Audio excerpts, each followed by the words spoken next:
Cool. I think let me get my audio up and running, and then we'll do the business. Hold up. Let's see. Boom. It's really weird just kind of waiting sometimes, but it is what it is. Boom. Hold up. Cool. All right, there you go. Awesome. All right, guys, let's get started. So, actually, let me open my other file real quick. Just kind of show you where we're at, or where we were. Boom. Let's go. Sweet. So, welcome to week 2, right? So this is week 2 of our, form language for world building, series, mini series. I don't know, but this is what we had last week, right? Actually, let me open the file from last week as well. Boom. So this is what we had last week. We kind of put together a reference board before the stream started, and then I kind of broke that down, and hopefully it made a lot of sense, right? From the just really the main understanding here, right, is that we're trying to organize our thoughts. We're trying to organize our general understanding of things, right? Because whenever we jump into some sort of design process, more often than not, we don't really know what we're doing, and we're just kind of grabbing randomly. But the issue with that is you can't repeat that process over and over again, right? Like if you need to make one building design, right, it's really hard to make the second one if you don't know what the recipe was for the first one. I compared it to like making a cake, where it's like, you have eggs, flour, butter, milk, right? But if you put them in weird proportions or different proportions, it's not really a cake anymore, right? So the same thing here. And so whenever I'm doing this, I'm just trying to figure out like, what types of things am I seeing in this world? Or, what kind of various references am I using to inspire? And I put a big emphasis on abstract ideas, right? Really trying to push like, what it means to actually use a reference, because the easiest thing to do is to look at a shape and be like, oh, that's a circle, that's a triangle, that's a square, right? Which is the basics, right? If you're first starting off, right, that's generally what we're gonna do, right? Just because that's how we start learning form language. But the more advanced way to do this is start thinking about what each one of these things mean, right? What does it do? What's the behavior behind it? How does it make us feel? Because you want your project to represent that as well. You know what I'm saying? So just little things like that, right? It's, we're using the form reference board here, and then we're applying it to our world, right? So from there, I was just kind of scribbling, right? And a lot of this was just me kind of messing around. I was taking pieces and using it and stamping it around and this and that. And so, it kind of became this, right? This was probably, I think it was an hour worth of time on the last stream. And a lot of it was me, shit talking the hiring process. So that was cool, but overall, right, it didn't take too long to get 5 out, right? Let me change the setting real quick. Hold up. There you go. All right, there you go.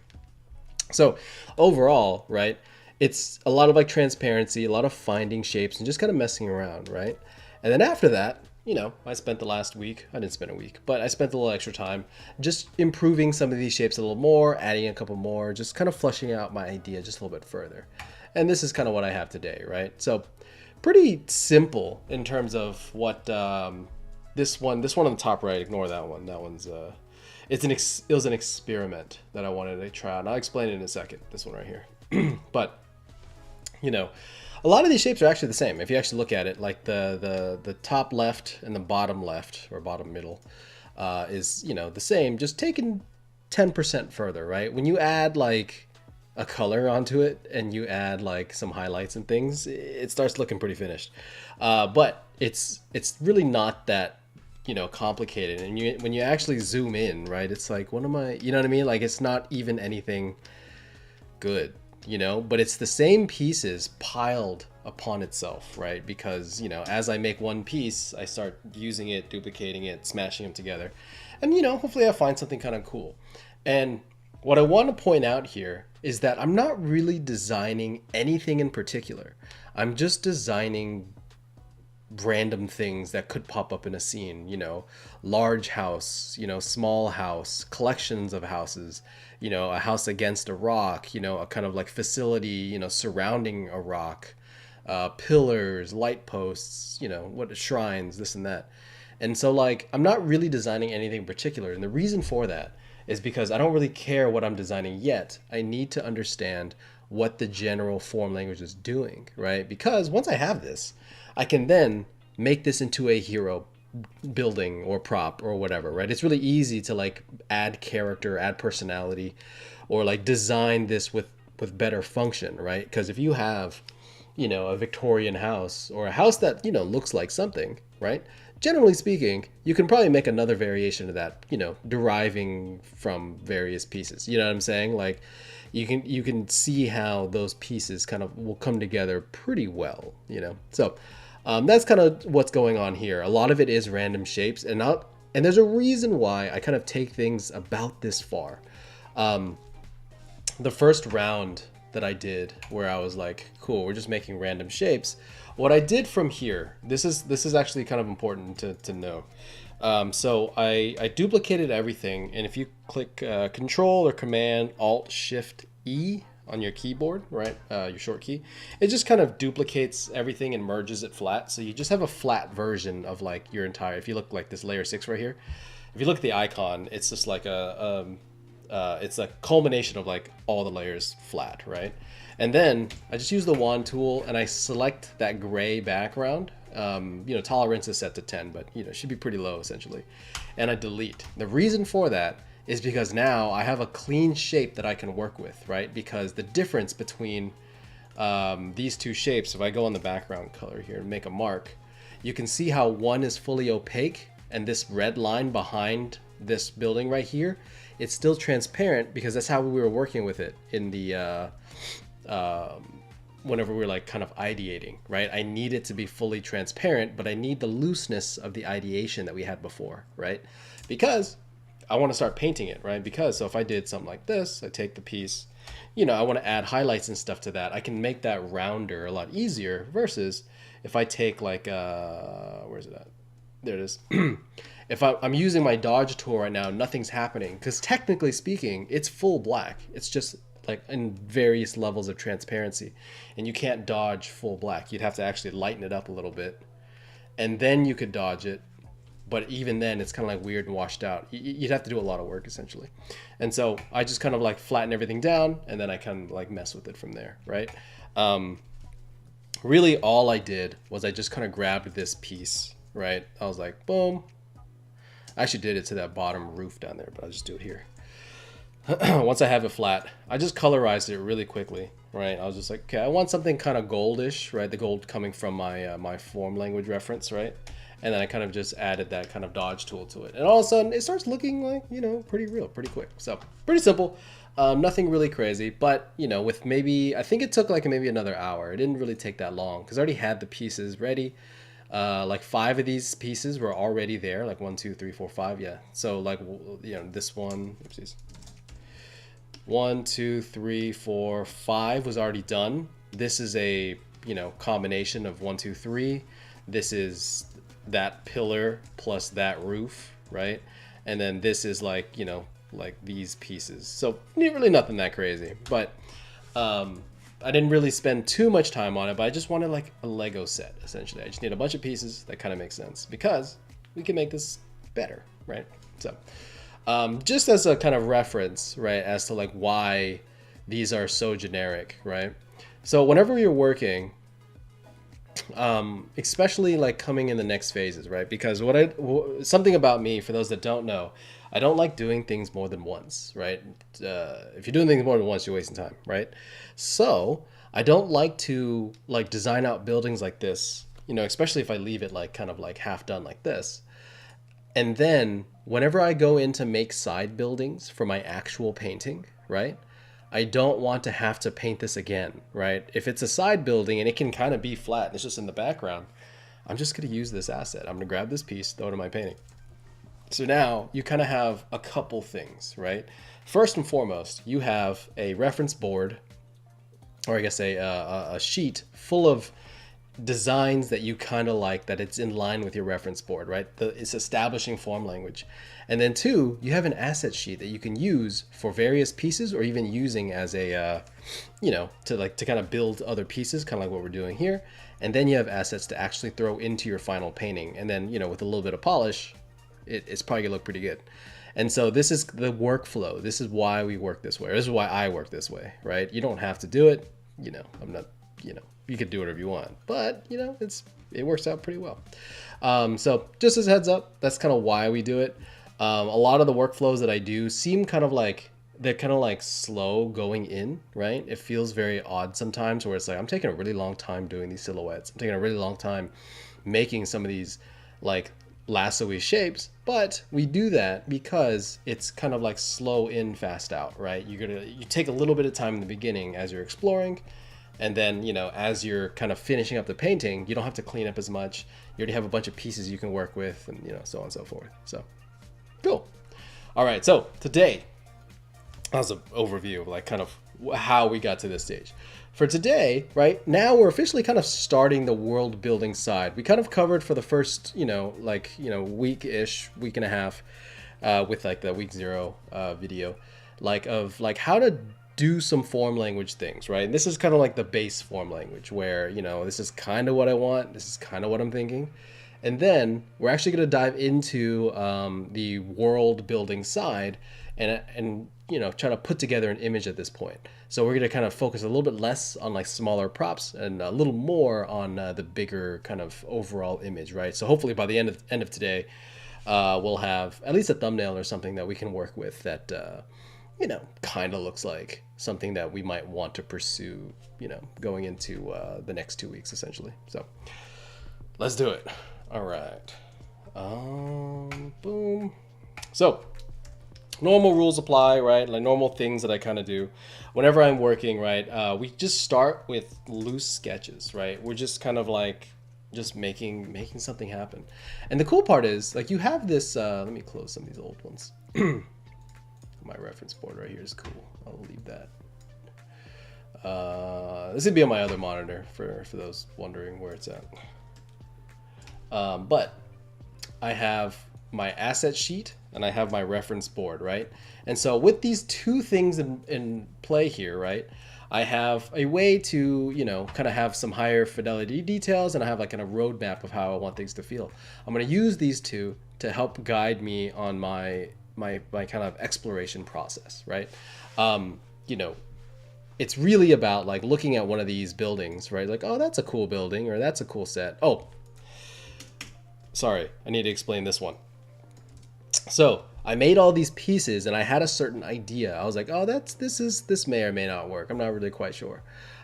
So I just did a quick side view of like a cutout of what like something might look like a collection of buildings, right? And you can kind of, it's kind of hard to see. It looks like a big mush of like a bunch of shapes. But the reason I did that was because I wanted to see what it would look like from a person's point of view of what Stonehenge actually looks like, right? It's like I'm trying to place them in this radial symmetry type of thing, and I'm trying to, you're going to see through the columns to kind of see some of those interior buildings and various things like that.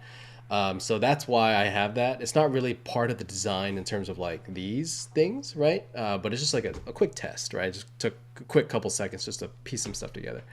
So that's what I'm kind of doing. And I was like, it kind of works, but it might be a little too noisy. So I actually might want to do something else with that. So that's kind of what that is. But I'm going to use these pieces to help inform me on what I'm actually going to do, right? Because from here, we're not going to just like start randomly sketching. I'm going to take one of these buildings, take one of these props, or one of these whatevers, and actually try to include it, right? This is like the base, like beta version of whatever prop building design that I want in the scene. It's a placeholder, right? I'll take the time to make it look better later, right? But for now, I just need to know that it's even worth pursuing, right? Cool. Let's get it. I had a question from one of my other mentorship students. So, if you guys are, if you've seen my old streams, or had class with me before, right? Generally speaking, whenever I start like blue sky development, right? Whenever I'm like just painting from scratch, I don't normally start this way, right? This is something where like, because this week or this month, right, we just kind of started making images and we're just kind of like putting pieces together, right? And then now we're officially getting into actually making keyframes. But if you remember from previous weeks, I just like from the idea alone with some references, I started making like keyframe, images. I think I did that for the camera car thing or the centipede, beach thing, and then I kind of kept going from there, right? The reason we're going about it this way versus the other way is because this way is more focused on form language itself. This month, our priority is form language, right? We're applying it to a world, but the winner really is form language here. So if I was starting from, like already existing like board that they gave me, or I already had some keyframes, this is kind of where I would start. But in a normal setting, right? I would generally speaking start with that blue sky ideation because usually story in what I do is king, right? Like, if the story doesn't need it or if the story isn't even inspiring to look at or even experience, generally speaking, I don't waste my time like doing that, going any further from there. Because what you don't want to do is design a whole bunch of stuff like this and even closer in-depth props and then find out the whole premise is dumb. Like you don't even like where it's going essentially. You know what I'm saying? Like it's very it's just trying to be as efficient as possible, right? So in a normal setting, right, in a work setting, generally speaking, I would start with the other process where I'm just kind of doing keyframes. And once I have my keyframe, I'm like, oh, cool. There's a vehicle in this one. There's a camera. There's a whatever. And then I break out into, my doing designs and stuff. And this is where I would kind of start doing that. So it's like keyframes and then like form language ideations, what we're looking at currently. And then, designing things fully and then putting those back into the keyframe, right?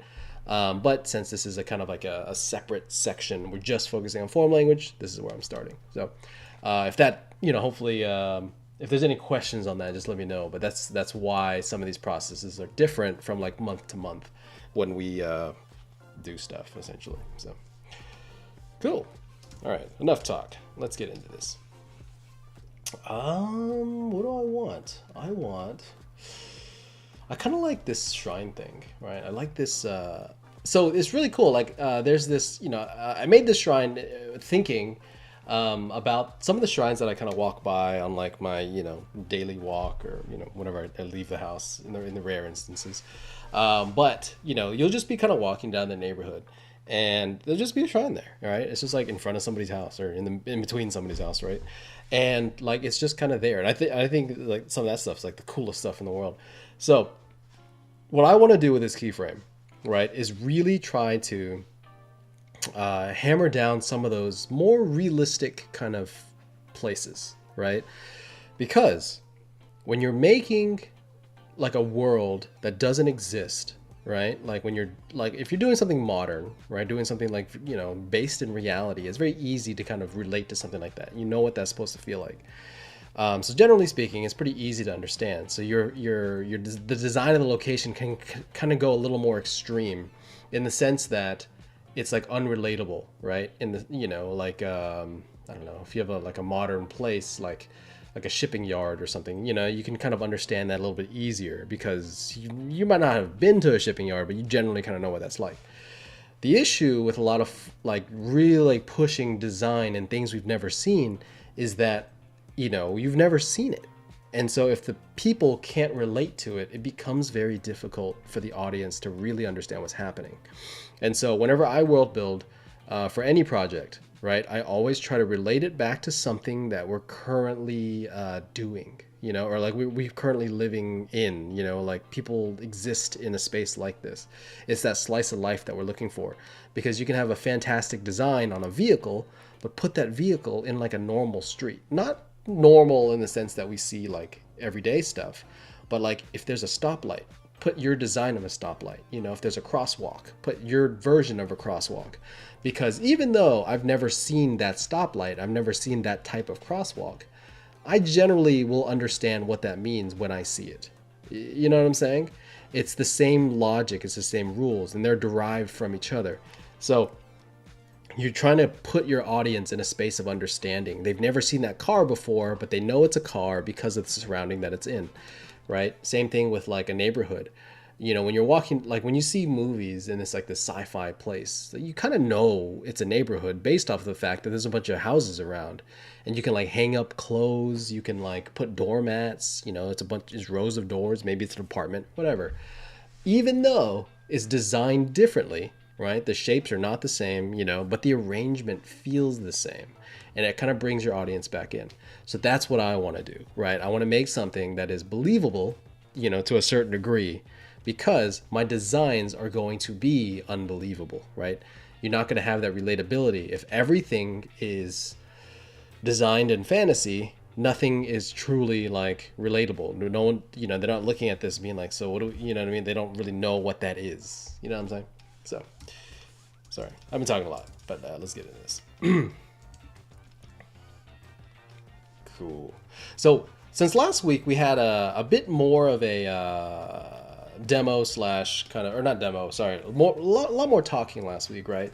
Just because we, you know, we were like breaking down like some of the ideas and stuff.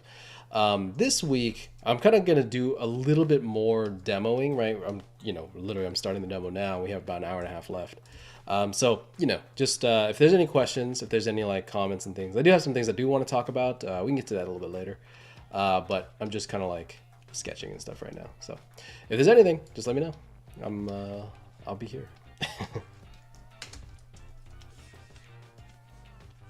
Boom. Let's see here.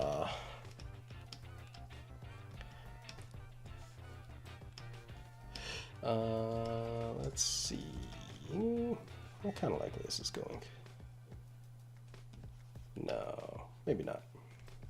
So like, whenever I sketch, I'm not trying to like focus too much on like, I guess the ability to sketch. You know what I mean? Like, I think a big issue that we have a lot is, especially with like students or like early professionals, right? You want to, the whole goal is to show people how good you can draw and paint, right? Because in classes, it's you're trying to like perform better, you know, for, you know, various things. You're trying to, you know, just do better art essentially, right? Because you need people to know that, hey, I can draw, right? Something I really want to hit home for those that are like have taken my classes before, you know this. For those that are like new to watching me as a whole, right? Be loose, right? Don't worry about the idea that I need to prove that I can draw, right? We know you can draw, you know what I mean? If you're somebody that's already working, if you're already employed at a place, or if you've even taken a class, to be honest, don't worry about it unless like, you know, the thing that you're trying to do currently is like a final where it's about quality, right? Because look at this. This isn't out of any scope of what anybody here can do, or anybody that even touches a pencil. You know what I mean? You're just drawing. You're just scribbling some things. I made a shape, and half of you can't even read what this is, you know? And really, like, you're not really supposed to be able to read what this is, because you'll never actually see this, right? But weirdly enough, right, I have a lot of detail in this one section, and then there's a bunch of, like, long lines kind of like, you know, over here, right? And that's all it's about. There's detail here, there's not detail over there. And that's really all we're trying to do, right? So whenever you are, you know, trying to, you know, get ideas across, don't worry so much about the quality of your drawings, not yet, because the whole point is I'm just blocking out proportions. I'm trying to understand shape placement, various things like that. But I'm not really worried about, I guess, how good of a drawing this is, because I'm not trying to prove to anybody that I can or can't draw. I'm trying to get my idea out on a page, right? So let's see. I'm trying to avoid like pure circles. I think an issue that I have a lot when I think of like a fantastical place, I always think like circles. I don't know why. Like if you think of like my windmill project, I'm always like, there's a lot of roundness to it, and that came from the reference itself. But I'm trying to like, I don't know, do different. You know what I'm saying? Cool. All right, that's one sketch. We'll put that on pause for now. What I'm trying to tap into is like whenever I go walk and there's like, you know, I'm just walking through the neighborhood trying to go to wherever. I'm trying to like get that feeling of like when you're walking, you know, and you just see that like thing on the left and it's like, oh wow, that's cool, you know, and you just have this like shrine, and then there's like just neighborhoods nearby, you know. It's just like, you know, it's just in a normal ass neighborhood, you know, and that's what we're trying to kind of like do here. I'm trying to create a space that is believable in a sense that, you know, like the layout and structure is the same, and then once you get that, you're good, you know. Something that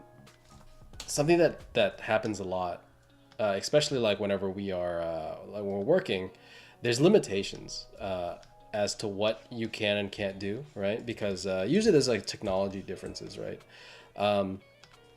So for example, right, most projects have some sort of limiting factor, right? Like, oh, we can't build that because there's too many people. Like, we can't have a crowd that big because that's like 1,000 people in the scene. We can't render that. You know, there's a limitation to the amount of people in a crowd, right? That happens in animation a lot because somebody has to animate all that. So whenever we were working, you kind of have to. It's fun because you kind of have to like figure out some interesting workarounds with things, right? So like if you have like, and this happens a lot in perspective, where, you know, let's say you had a street, right? Just kind of like half demoing this, but half trying to figure out my idea as well. Let's say you had a street like this and your vanishing point's on the page, and then you had a bunch of buildings kind of lining that thing, right? Oftentimes you get this like kind of, you know, vanishing point to infinity, essentially, right? Where the horizon line, you know, is where the vanishing point is, and the buildings kind of like go all the way until infinite, you know. The issue with that is you're going to get a lot of people, right? Because if you have just people walking in your streets, right, you're going to have a lot of, you know, people, because that's like 50 miles, like, you know, like you could see like 50 miles or whatever. Obviously without atmosphere, you can like see a certain amount of distance, and sets can't be that big. Sets can only be like a block at most, 2 blocks in you know, a lot of instances. So you have to find some cool, unique solutions. So oftentimes, like, they'll try to my leads and various things like that in projects. Well, I say, well, we need to find a way to block this off, right? There needs to be a building right here, right? There needs to be something that's stopping us from going back that far. Maybe instead of like, you know, if you're looking at a top-down view of a street, right? Oops, like this, and you're kind of like looking that way, maybe the street kind of like turns this way. You kind of run into that wall, like if you visually, right? And it's fun little things like that, where like when you're designing, you want to kind of like start figuring that out, you know. You're creating these scenarios, and it's like a lot of these things that we're taught in school don't prepare us for stuff like that, which I find very interesting, right? It's like, because in a school setting, right, in a normal setting, or in a classroom setting, you know, the options are unlimited. You can make things that are impossible because, you know, no, you're never actually going to make this thing. You know, it's like your personal project never, I won't say never, but never isn't not personal, right? It's like just whatever, because you're not building it for anybody, you know. It's mostly for you. It's mostly a proof of concept, right?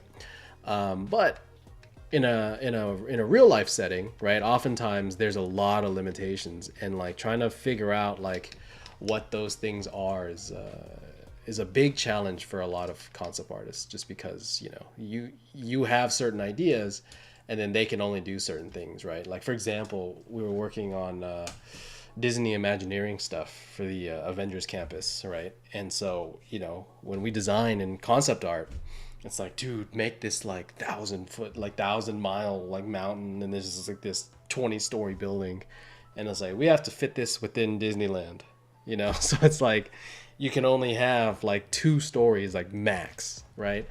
They can fake a 3rd story, but they really can't get much higher than that.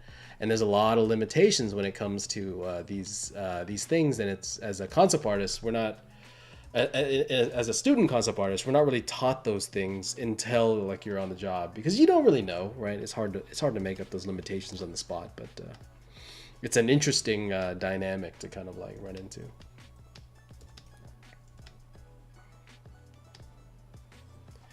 Let's see. Boom. I'm trying to figure out, like, so I got a bike recently, a couple weeks ago. And I've been riding it around, and we'll kind of like, do things. And what I'm trying to do is like create this moment where, there's this shrine type of thing. I don't know. And it's tied to this rock, right? Because I liked the idea of Stonehenge, not because it's a rock, right? Rocks are cool, but that's not the reason. I liked it because there's a sense of wonder there, right? And I was thinking, oh, what if I tied this sense of wonder to like a religious idea, right? Where there's like this religious connotation with these structures that are in my world, right? It's like, these like things that have been there for however long, right? We just don't know. And so I wanted this to feel like the people that are occupying this space were worshiping, or at the very least respecting, this structure, these structures, right? These prehistoric structures, essentially. And so, maybe there's a shrine like attached to one. Maybe there's like some sort of water flow, like the water coming from the espresso machine type of idea. Like it's like a hot like sauna, or like a natural like kind of hot spring area type of thing. You know what I'm saying? And there's like religious connotations and stuff like that. So that's kind of where that's coming from. But I was like, oh, I want to recreate the moment where like I'm just kind of walking around, and then like, I'm on my bike. So, there doesn't have to actually be a bike, but I'm on some sort of vehicle. And then you just kind of pull over, and you're like looking at this thing, right? And that's all it is. Something super chill, something super relatable, right? You might not have been to certain places, but you generally understand the ideas that are kind of happening there.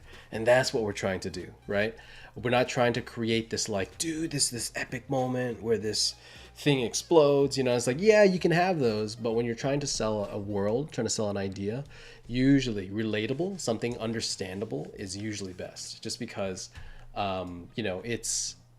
it's a little bit easier for the audience to kind of get behind, especially if they've never seen it before, Cool. I don't know if I like that one. Let's see. I kind of liked this one. We're a little far away, though. That's my issue with it. But if I just zoomed in, what happens? What happens, dude? Let's see. And I'm always tempted to always do like this epic scene, all these different things, but it's like just keeping things chill, and just like, just a shrine, just a building, just keep it relaxed, I kind of like this one. I think I might go with this one. This one's a little more like, you still have this street, maybe it's like this pathway, we have this kind of cut off here. Let's do that. All right, so explored, right? I'd probably, generally speaking, I would probably do 5 or 6 of these, right? And half the time I'm like talking, telling stories and stuff. So it's like, this probably would have generally took like 2 minutes each, right? So pretty simple. Next thing, right? Make a grid. Like I usually say, if you're not making grids, you're messing up. But yeah, so we're gonna make a grid. Let's see. Boom. Is there any questions? A lot of people in here. Everyone's all quiet. It's got to be a single question somewhere. There's some new faces here too. What do you want from me? Why are you here? What are you asking?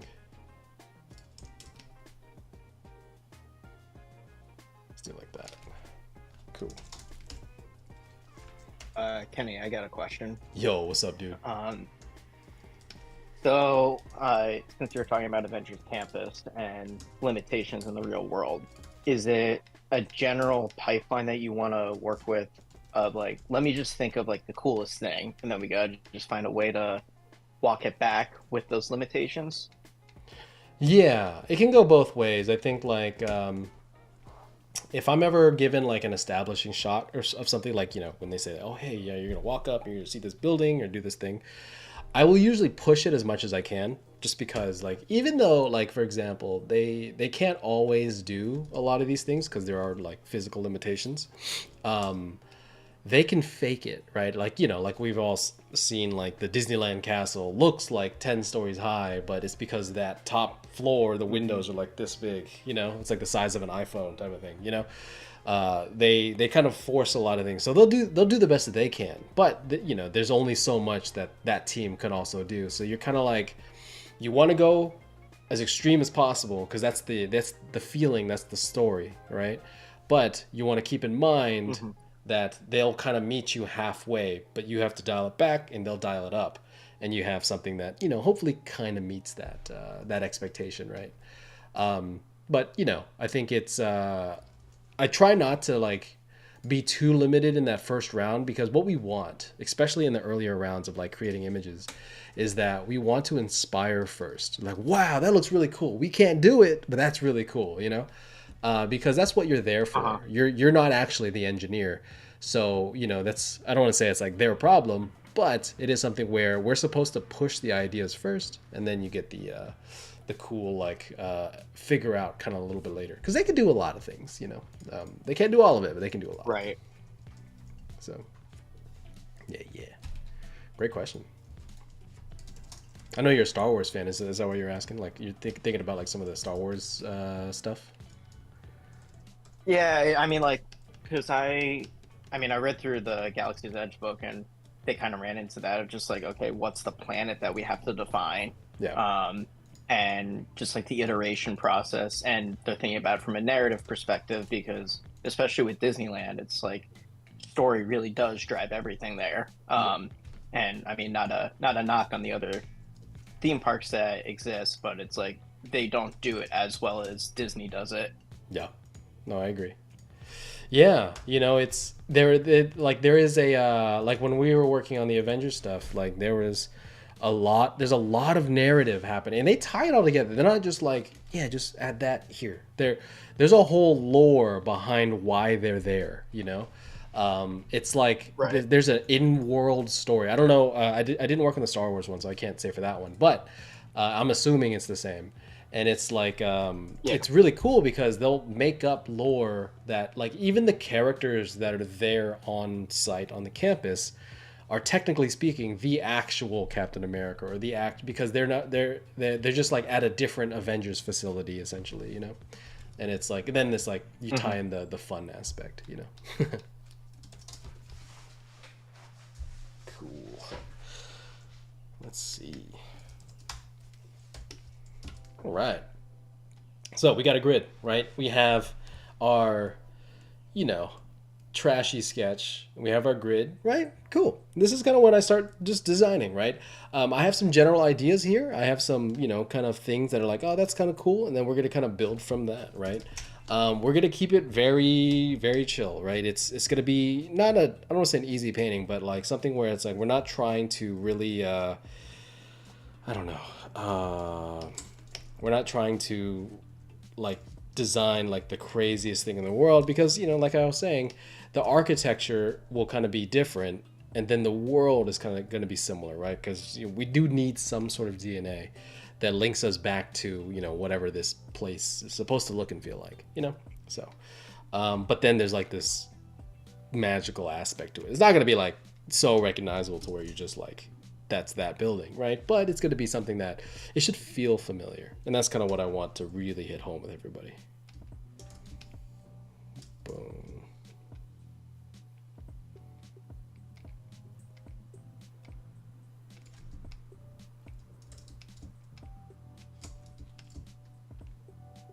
Boom. Let's go. And so, Kenny? yo, what's up? Oh, just really quick. Yeah. I feel like I'm completely blind, but I didn't see the last week's recording because I wasn't able to be here last Wednesday. But I just don't know if I'm in the right place or if it wasn't posted. Oh, it's I mean, it's on the YouTube channel. So if you go on the YouTube, it's there. I might have not posted it on the recordings. I can add that a little bit after this, but yeah, on the YouTube channel, just gonna go back to the this is the June 01. That's kind of what you're looking for. Thank you. Yes, I was only looking in the recording chat, so that's my bad. Oh, that's my bad. I should have. So I have. There's two channels that I need to update. There's the Livestream Plus, and I sometimes I'll like post it in the channel that says recording, but then I'll like won't realize that I didn't post it in the normal live stream one. So my bad. That's my fault. All right. Cool. Let's see. Who's got pressing questions? I talk a lot in this, so I'd love to give the floor to anybody that just wondering things. You know what I mean? There's got to be something. Just because you guys are live doesn't mean you can't talk.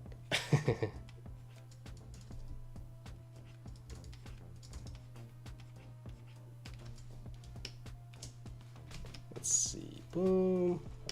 Oops.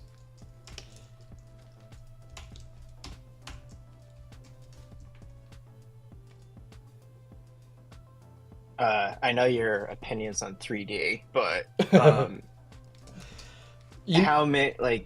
have you integrated that into your pipeline more? Because I'm wondering like how much time that might save with just like trying to figure out other shots or moments that you could work with, like a mini set piece.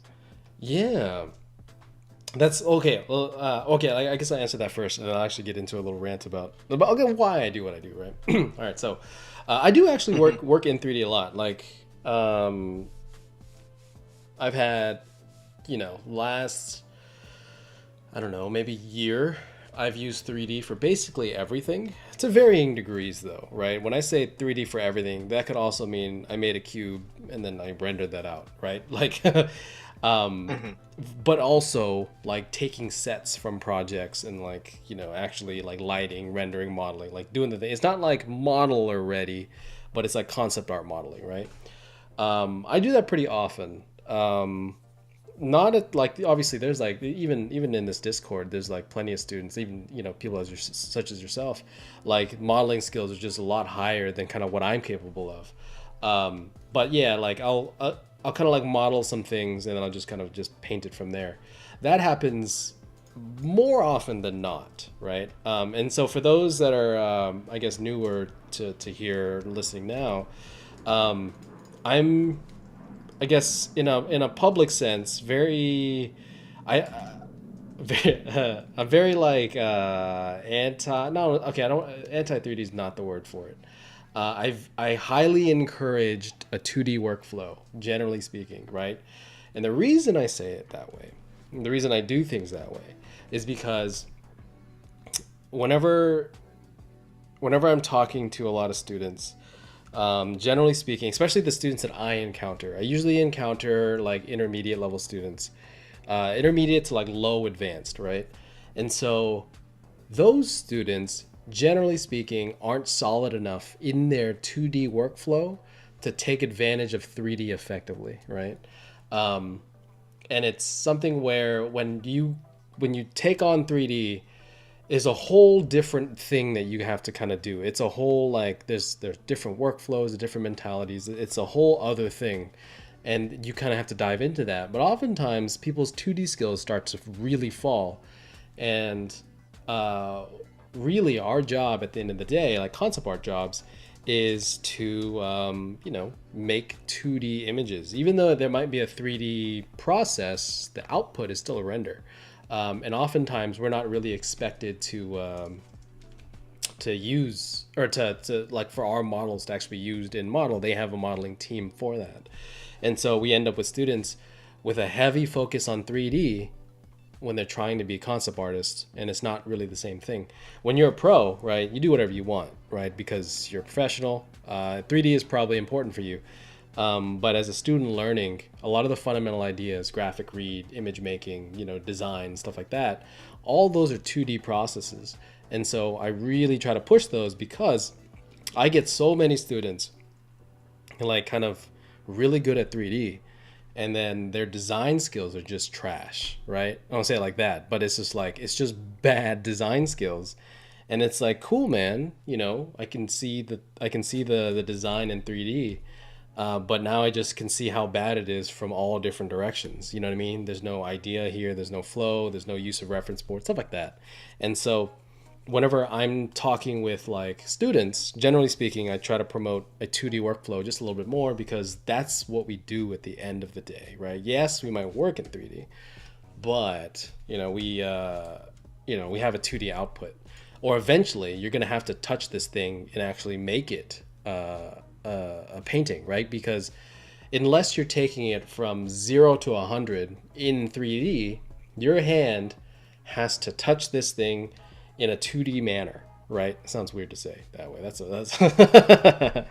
but you have to paint on it at some point. And can you maintain the fidelity that you need for that 3D to shine? Because oftentimes that's a no, right? Because oftentimes it's let's add some atmosphere, let's add some cloud brush, and it just looks like trash. And it's just like you can only make the 3D worse. You can never plus it with your skills.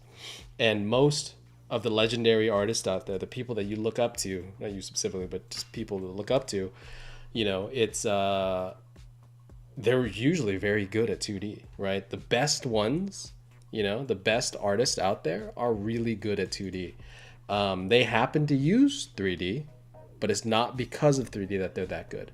A lot of the people that are getting into like lead positions and various things like that, it's not because of the 3D skills. Generally speaking, it's because of their ability to design, and create story and this and that, right? So that's really the reason why I do that. Because when I'm talking with like my friends and stuff, yeah, we're I mean, we first of all, we don't talk about art. That's we but when we are talking about various things, yeah, like I do 3D and stuff like that all the time. It's not that crazy, but it's not the end all be all that students like kind of want it to be. You know what I'm saying? So because otherwise, right, everybody like wants to get good at 3D and kind of like the various kind of workflows, and like just go be a modeler, man, because that's what they do, but that's not really what we do. It might involve some of those things, but that's not our purpose, so yeah.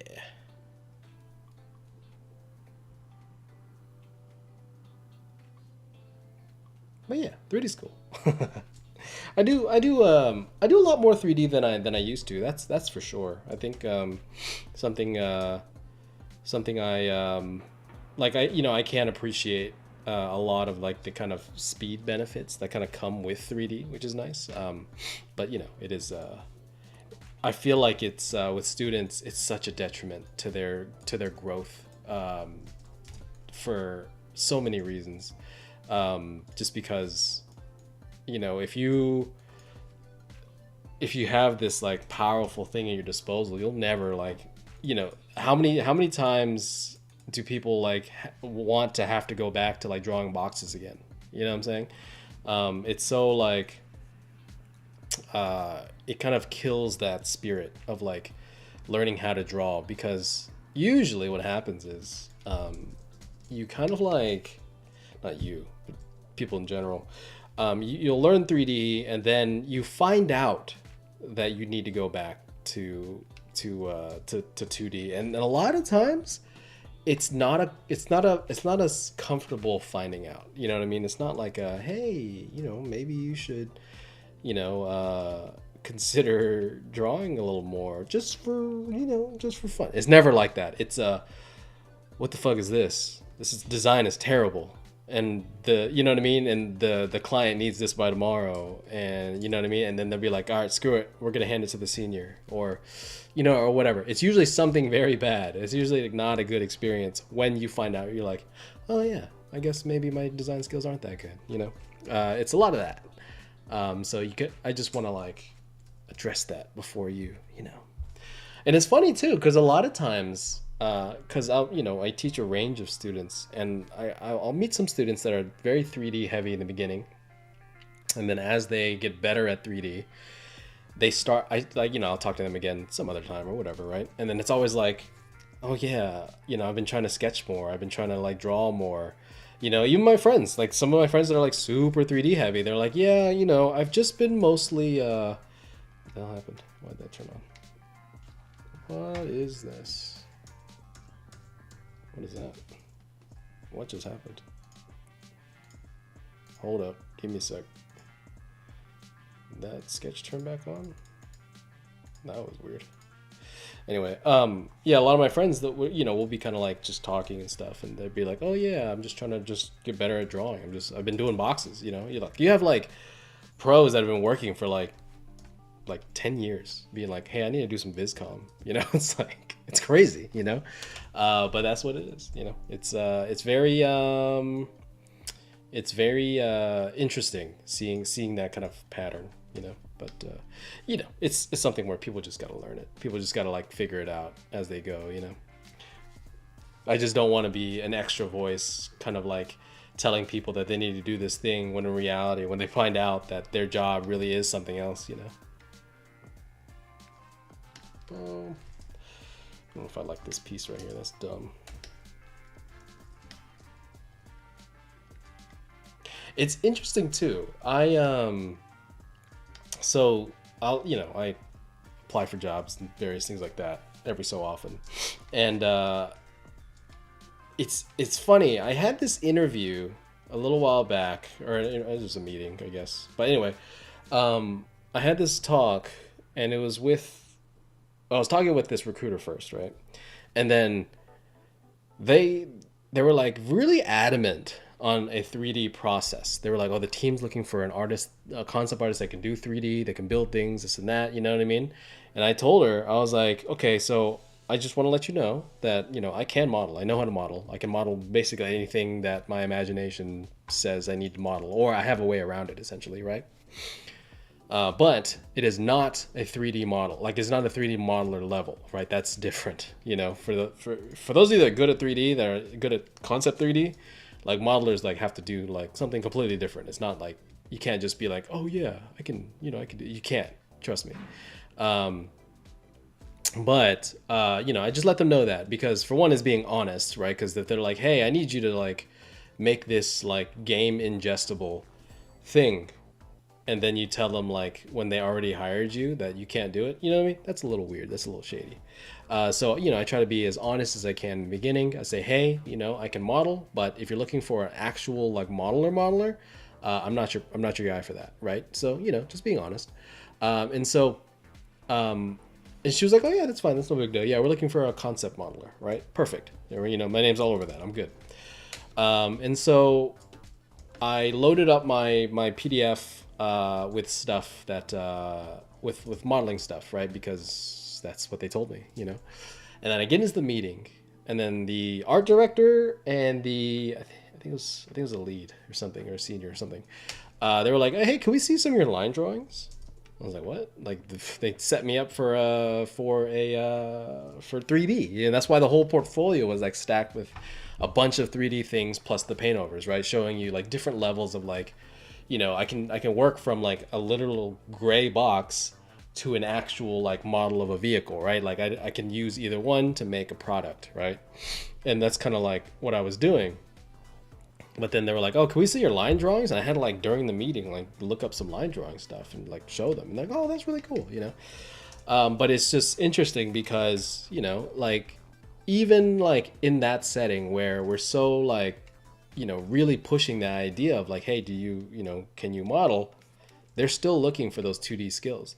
And for those that are applying for jobs and, you know, doing the circuit, right? You'll be seeing that. You'll be seeing like, hey, you know, like, can you model, or can you draw? You know what I mean? Can you design? Because, you know, surprise, a lot of teams, they have a 3D team. You know what I mean? Like they have an actual modeling team, you know? A lot of bigger places. And as well as, if you're a concept modeler, they should really never, I don't say never, but they shouldn't really expect you to have game ready assets or, you know, whatever, because that's not really your job. Your job is to come up with ideas, come up with solutions to problems, not necessarily make things that are 3D ready, you know. That could be a side effect of what you're doing, right? Like if you are someone capable of working in a game ready, I guess, pipeline, right? That's, you know, maybe something you could do, but that's not the thing that they should be expecting from you. You know what I'm saying? So it's very, you know, but yeah, it's I will say though, it is a changing landscape. You know, this advice could be wrong in the next year. It could be wrong now. Shit, who knows? But that's it is what it is. Let's see. Boom. All right. Cool.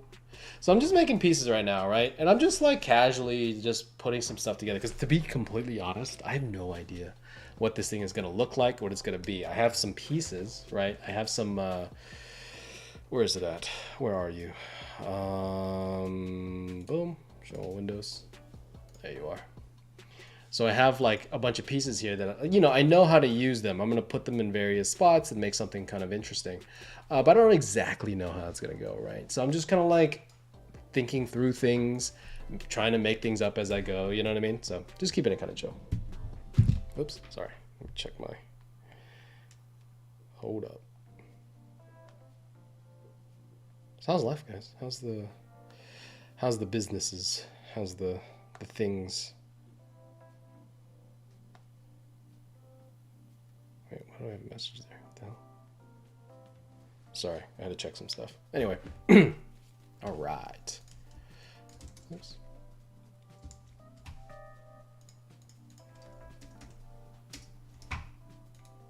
I will say, note to anybody that wants to go to Japan, their AC game here, not that good, I will say.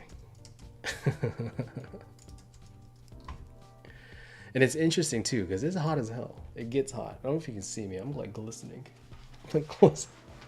I'm like all sweaty and all like, you're just kind of like damp all day. I don't know. It sounds kind of gross, but you're just like not. Yeah, I was actually there. Yeah. I was there a few weeks ago, and we had like one day where it was like 90 Fahrenheit. And I mean, I grew up on the East Coast, so I'm familiar with humidity. And it's just like, oh, it's pretty disgusting. It's funny because like I grew up in Texas, right? So, like for 18 years of my life. And a couple of which I was in Houston, so it's, you know, humid, muggy, hot, right? So we get that too, but I think with like Texas, for example, I don't know, they kind of know, like, especially like, you know, in LA as well, it gets, you know, hot, but there's always a way to get away from it. Because like my apartment, for example, in LA, I had, you know, central AC, the buildings themselves have AC and stuff like that. And here, it's not that they don't, it's that they are like afraid to use it. It's really weird. It's like, it's really odd where they're really like trying not to use the AC units. Like it'll be like people like just freaking sweating. Like I'll walk into a restaurant, everybody just like wet, you know? And then I'm looking at the wall. There's an AC unit there, but it's off. Like I don't think it's broken. I just think like because it's not quite summer yet. Like, you know, it's June. I mean, I guess yeah, it's kind of summer.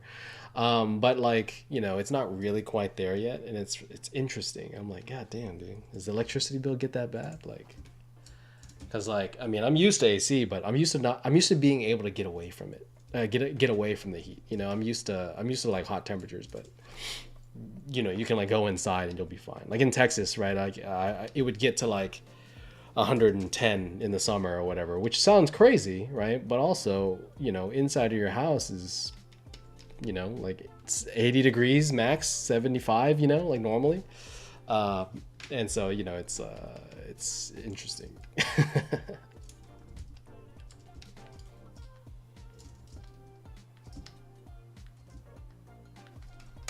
I don't know if I like this.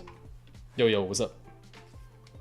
Oh, I was just to clarify, you're saying that they don't use the AC in Japan? Is that what you're saying? It's not that they don't. It's they're a lot more hesitant to use it, to say the least.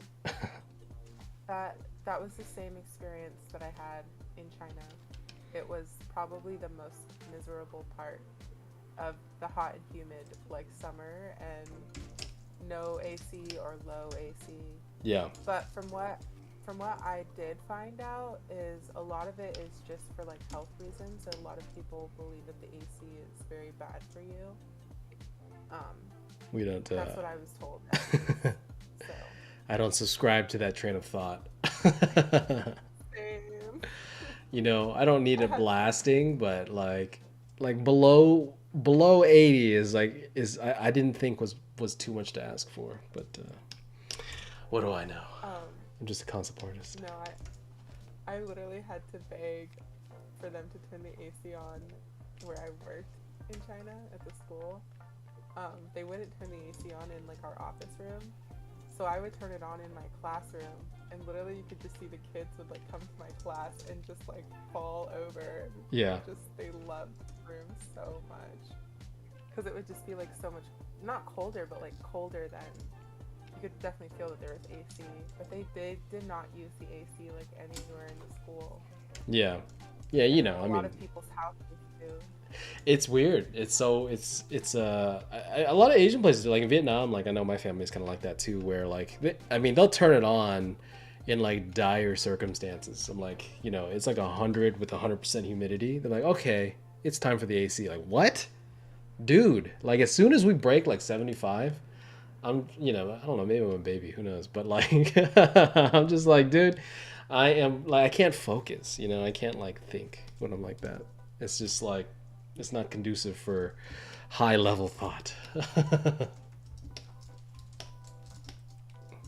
Also, cold water was a practically a contraband for me to get at the school that I worked at. You couldn't actually get cold water anywhere at the school. The only water that you could get access to or beverage was literally boiling hot water. They had these like faucets, and you could get boiling hot water from them, and we would take turns if it was like your day to like go get water. They had like big jugs in like all the offices, and we would go fill up with water so that everyone else in your like office space could have hot water to like make their tea or whatever else. Wow. But in these hot summer days where you had they weren't turning on the AC, and it's so hot and you're sweating at work, and I would literally walk every time I had a break. I would walk to like just like a convenience store close by, and I would buy like a couple water bottles from the fridge, and I would drink them so fast. That's how just like dehydrated and hot I felt, and I don't know how they did it. They really do not. So There I was have no a vending machines on the campus. Like there was no way to get cold water. There was no fridge where I could bring my own water and like put it in. I tried. there's a grocery store right next to where I live, like walking distance, like you know, like not even a block, like the walls are touching, and like so I'll, cause like the Japanese stores, especially like in LA, right? Like they're always really cold right there. For those that know, they're like, it's like it's freezing because all the like so like the one in LA, the one in like Culver City, or I guess the edge of Fairfax. There's all four walls have refrigeration on it, right? Or all three walls have refrigeration on it, and then there's no doors or anything on that refrigeration. So like just the whole area gets like freezing. But the cool thing is here in Japan, the store that I'm next to, I don't know if all of them are like that. The one I'm next to, they're like that too. And before in LA, I was complaining. I was like, dude, it's always so cold in here. And now it's like blistering hot. And I'm like, let's go. I'm just going to go shopping for a while. I like take time in the middle of the day when it's like 3 o'clock or whatever. I'll just go buy food or hang out in the thing, just because I'm like, I can't, because we have one air conditioning in this apartment, but it's like the layout of my apartment, I'm on the far side. I'm in like this kind of like storage area. It's not like a closet, but like it's a spot where your pantry would generally go. But I need an office, so that's where Harry Potter goes, right? But it's where I'm at now, and I'm like kind of far away from that unit, so I have like a fan, but during the stream I can't turn it on because the audio is gonna get shot to shit. So I just die here, you know. If you guys see me pass out on stream, then you know, now you know why. It's not that bad, but it's not that great either.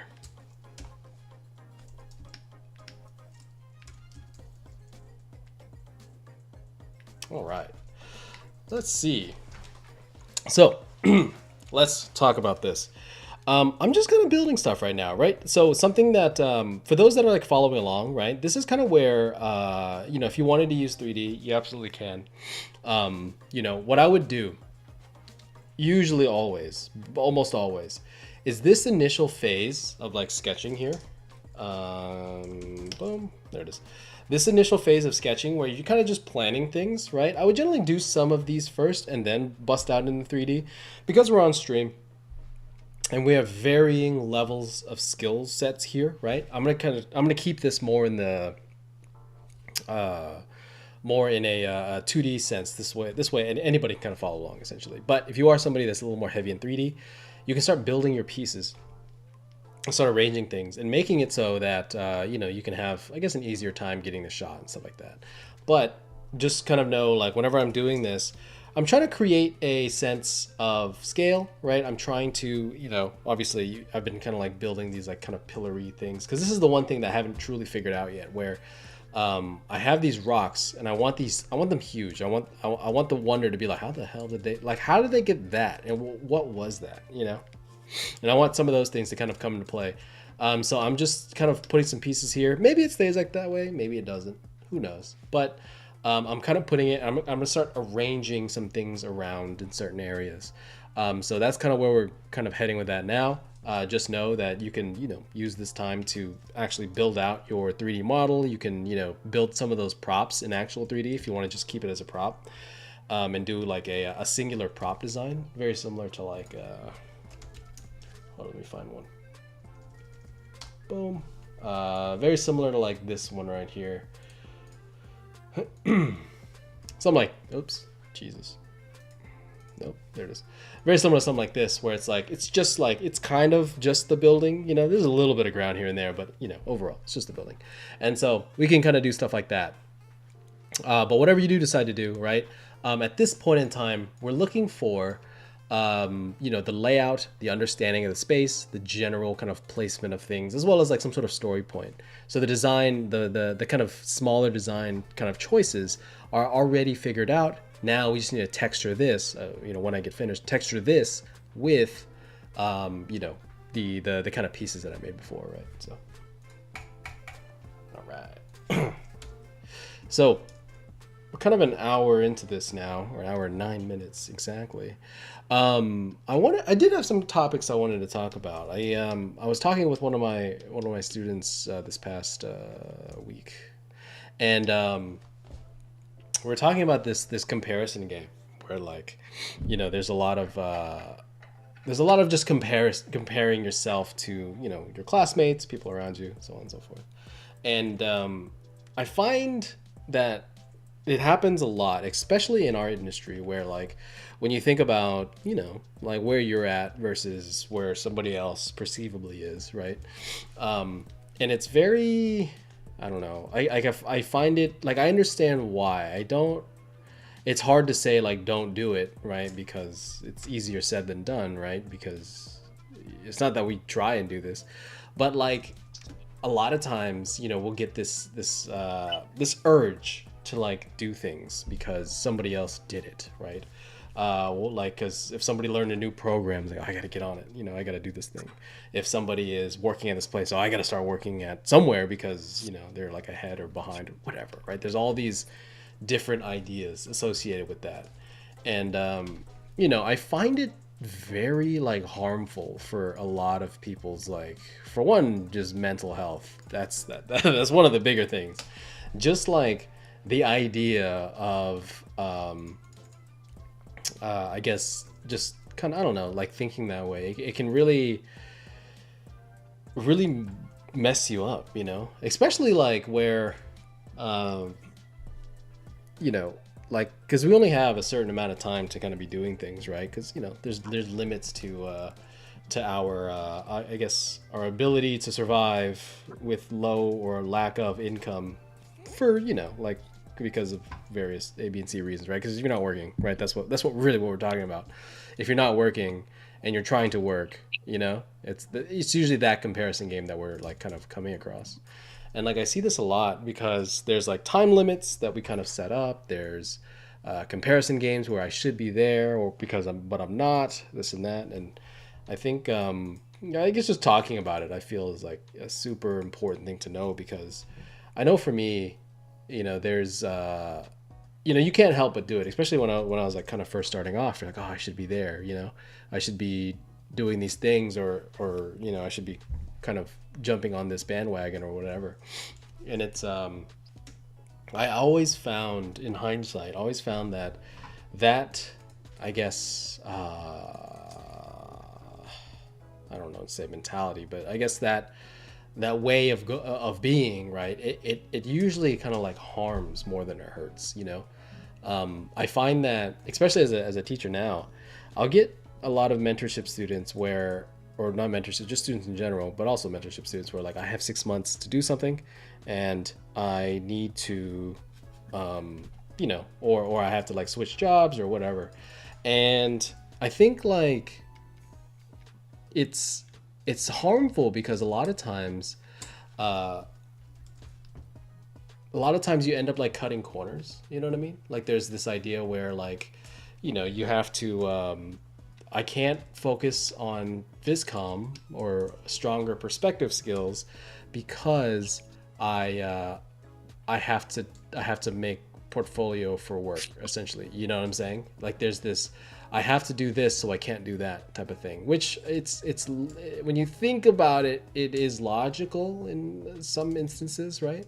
But a lot of times you actually find that it becomes harmful. You'll find that it kind of comes back to haunt you, because I think I don't want to say a problem, but a thing about our industry, about concept art as a whole, right, is that we need to kind of be able to perform when on the job, right? There's often times where I've had friends, at work and stuff, where they're like, oh yeah, I kind of just went straight to photo bashing, and didn't learn how to paint or draw. And, they might have found work. And then when they actually get to work, right, it's a lot of like, a lot of just suffering, because the things that you think people do on the jobs is usually not what people do. You know what I'm saying? Like it's kind of like what I was saying before, where whenever we are tasked with designing like let's say like an alley, or not an alleyway, but like a neighborhood or something, right? We have to do those like kind of breaks. You have to turn. There's a lot of little things like that don't really show up in a student setting that always show up in professional settings, and it's just a lot of that fear of like, missing out, a lot of that comparison game, like can kind of rob you of a lot of these valuable skills that they don't feel very valuable right off the bat. They feel like they're slowing you down, and it's something that you can like, I guess spend the time to address later. But in reality, they're kind of, it's not that there isn't a later, but like it usually, if you kind of like stopped working on, if you stopped addressing it now, you probably won't be addressing it later either, just because there's no urgent need to, right? Same reason why I was saying before, where if you found work doing mostly 3D, there's not a lot of urgency to draw or to paint until until there's a situation where you basically just got shot because you could not do it. Like there's an urgency that develops because you didn't know something, not because not because you're like, oh, I have time now, let me go back and address that. Generally speaking, I'm not saying that always happens, but you know what I mean. And so like, I think like it's hard to like, I guess it's hard to do, right? It's hard to like just say, okay, cool, I'll stop comparing, But I think like something to realize is that like everybody's a little bit different. And I think something inherently wrong with that thought process is that because you are trying to actively mimic somebody, right? You're trying to actively, be, like somebody else, or you're trying to have a skill set like somebody else, you're getting rid of that uniqueness that kind of makes you actually like particular. You know what I'm saying? because now you're a fake copy or a bad or worse copy of whoever it is that you're FOMOing about, right? I see this a lot where it's like, especially like with 3D, where it's like, oh, somebody knows this, so because they know this, I need to know this, right? And in some instances, I would say that might work. In a lot of instances, I say it wouldn't, because oftentimes, right, I'll have to like talk to people where I'm like, so okay, you want to get this person's amazing at 3D or whatever, right? 3D is the big topic right now, but it's not right now, but 3D is the skill that everyone's like trying to figure out if they need to know or not, right? And then you ask them, it's like, oh, where do you want to go? Like, what do you want to do? It's like, oh, I want to work in this, I want to work in that, And it's like, it has nothing to do with what that other person, because that other person could be like, oh, I want to work at Naughty Dog. And you're like, oh, I'm trying to get into animation. It's like, so wait, why are you copying this person at Naughty Dog? You know what I mean? Like it's a lot of it, there's a, especially like in various like student circles, there's a lot of like, this person is really good, so I need to learn that skill. It's like, well, they already have that person that's good at that thing, and they're probably more well known than you are. And so it's like, you don't need to learn what they know. You need to make, you need to develop what your skills are. You need to develop what makes you special, because that's really what is going to make you different compared to somebody else. You know what I'm saying? And it's hard to like, it's hard to think that way. I feel it's hard to, I guess, actively want to go, maybe not want, but it's hard to actively go against some of these ideas, just because, if you see somebody finding success, right, in something where there's either recognition or there's I don't know, some sort of like gain that they're getting because of certain skills, it can be very tempting to be like, oh, I need to learn that, I need to do that because they did it, and they're kind of, they have this certain level of prestige or whatever to them now, right, because of that. But I think like it can be very short-sighted, and it can actually push you into I guess a worse scenario in a lot of instances, right? You guys know that the idea where you're in line, there's like a couple lines, and then your line's not moving, but the next line moves, so you jump into that line, and then your line moves forward. It's like you're constantly jumping between certain things because you're so worried about trying to get there faster. When if you just kind of like, wait your turn, or like, do what you need to focus on, what you need to focus on, generally speaking, you'll probably get there, But I had a long conversation with about this with one of my mentorship students, and we were just kind of talking about it because it shows up in various conversations of like, this person's doing this, this person's doing that. Now, shit, I did it too. Whenever I was a student, I was there's a lot of comparison games, like like people like Finney and McManus was like a big part of like our circle of friends, whenever I was first starting, and like, he was seeing this level of success, and we're like, oh shit, what is he doing? What do I need to do to kind of get to that level? And in the end of the day, I think really understanding that everybody has something different to offer, and the second you start kind of mimicking somebody else, you kind of become a cheap version of that, right? And it's like there's certain things that you can kind of do where, if you want to work somewhere, if you want to do exactly what they're doing, where it's like, oh, I want to work at that studio with this person, they're doing exactly that, like it's 100% like the same thing. There's a level of mimicry that we can like, try, right, and see what happens. But also like, I find it interesting because oftentimes it's not the things that this person is doing, it's just the level of success that's kind of being achieved there that you want, right? Where you don't necessarily want to work at the same studios, but you just want this level of, I guess, recognition, right? That this person is getting, right? And you kind of want to ask yourself, like, what is it about this artist that I like? Do I actually want to work in these places? Do I actually want to do these things? Because if you don't, why even like copy them, right? Or even like feedback is also a big thing too, where we were actually talking about this as well, where giving feedback is such a complicated thing, especially like, someone like me where, I give feedback for a living, generally speaking, whether it's like teaching or working, right?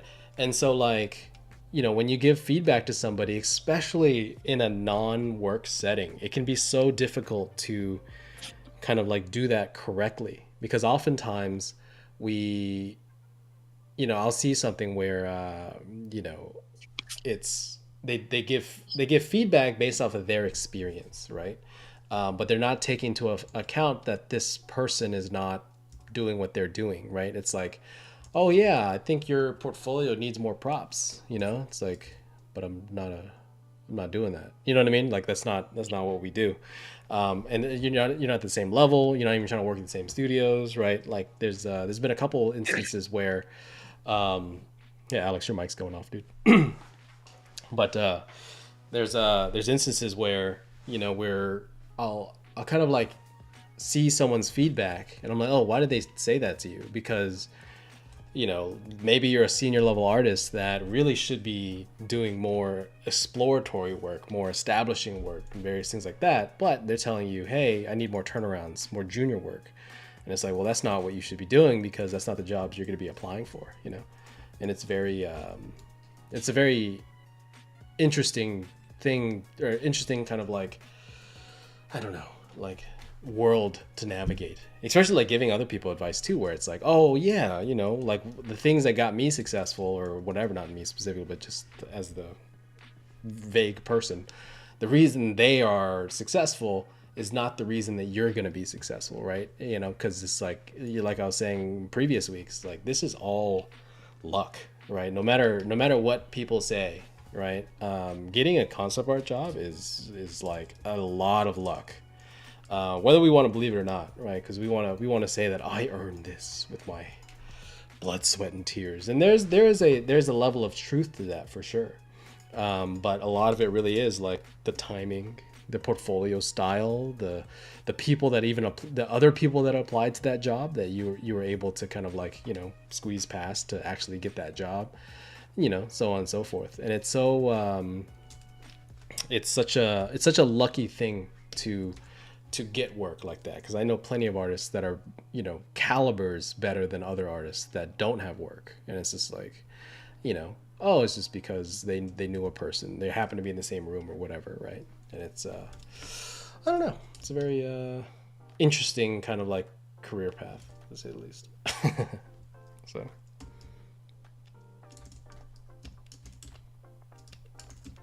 it's making shapes.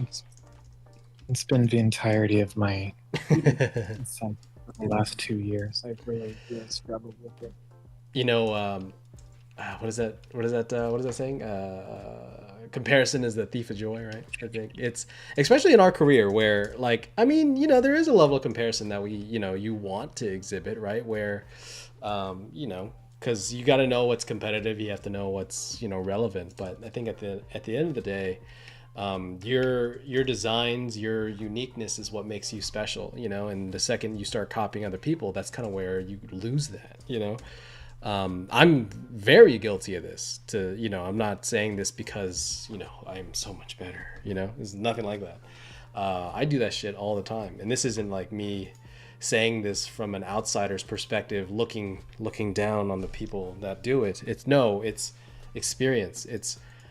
I still am, kind of are doing it. You know what I mean? Like, it's like, and you kind of you realize that later. You're like, oh shit, yeah, I should have totally did that thing that I wanted to do, because it was working out so much better for me than the things that I thought people thought were cool. Because I see somebody doing this, and so they must think that's cool, so I'll do it.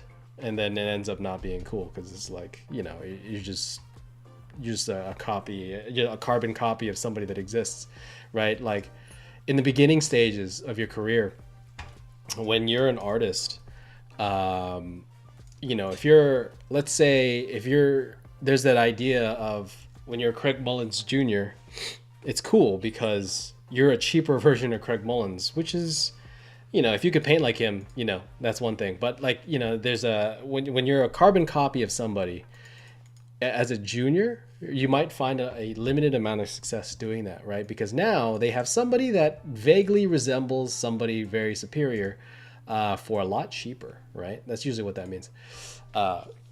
Because they're not paying you Craig Mullins prices, so they'll get like discount Craig Mullins, right? The great value version. They'll get the what is it? What's the Ralph's version of this? Smart and Simple or whatever. It's like the discount version, and so that's cool as a junior. But as you get to senior levels, they'll just pay for Craig Mullins. They'll just buy whoever. You know what I mean? They can afford that artist because that's you're in the arena with that artist now, right? Like as a junior, you're not really competing with Craig because he's not, you know what I mean? It's not the same jobs. But as a senior, as somebody above a senior, you are competing with him, and now you're just a bad copy at that. They just get the real thing. And especially for big projects where they're like, hey, we're pulling all the stops. We're going to make this the coolest shit ever. Yeah, they'll just pay for Craig Mullins. And you'll find out that a lot of it, if you're just a bad copy, then it doesn't, you know what I mean? You're not, I guess, providing anything else. You know what I'm saying? So it's a very interesting career, to say the least. I keep wasting so much time going back and forth. I have the least amount of time. Sorry, your mic's breaking up. Can you speak a little louder? No. It's like very muffled.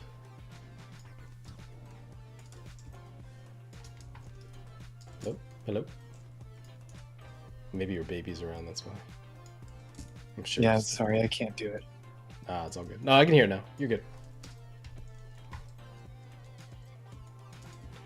Boom. All right. Cool. Yeah. It's a weird industry. It's a weird it's funny because like, in a lot of instances, like, I guess that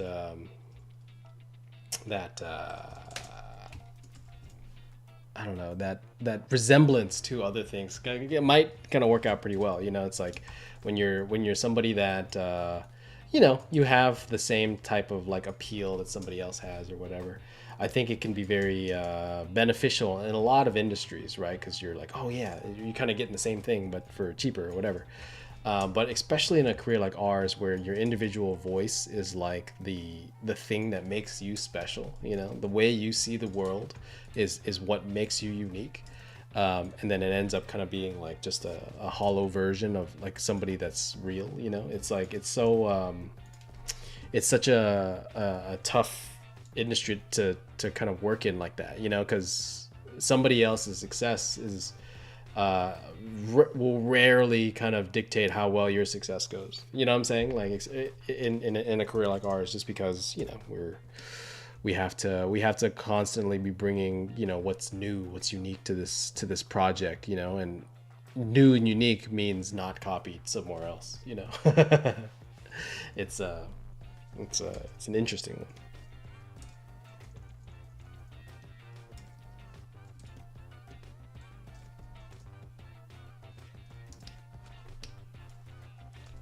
Let's see.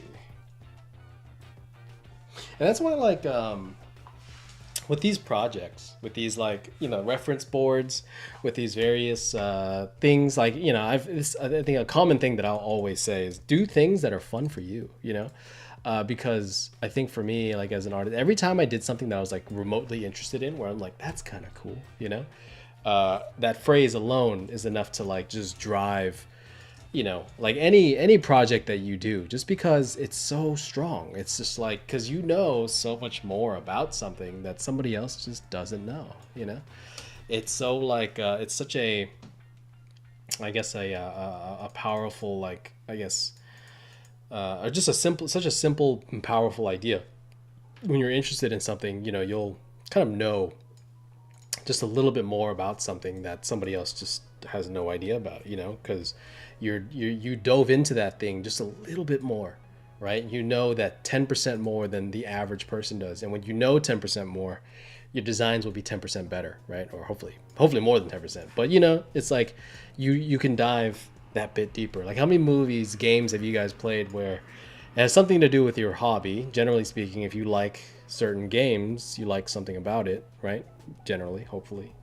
And so like when you are you know, playing those games and you like we get this a lot in like modern games, like, you know, like Call of Duty and stuff, where it's like, oh, that's not the gun they used in World War II. That's a World War One gun or whatever. I don't know. That's a Civil War gun. That doesn't work like that. That's a bad mistake. Civil War, World War II. But anyway,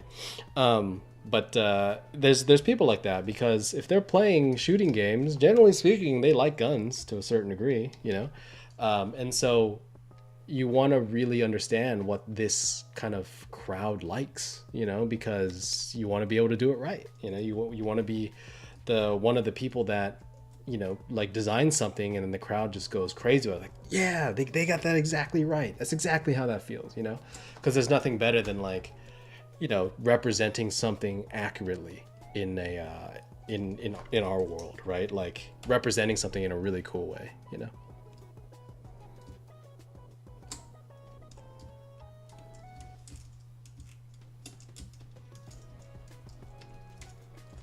What do you guys think?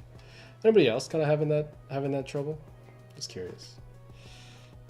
There's a lot of like quiet. Maybe I'm the only one experiencing this. Maybe I'm just a freak of nature. Who knows? No, it runs through my head every day. Mm-hmm. I can't. I'm just waiting to lose a job and not be able to get the next one. I don't feel like I'm upskilled enough. I feel like I'm perceivably lagging behind.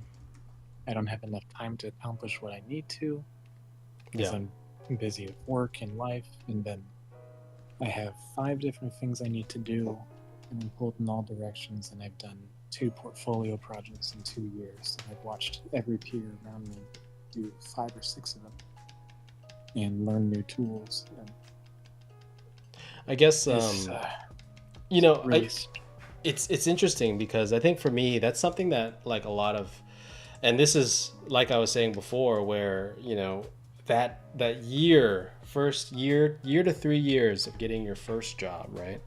A lot of us, like, we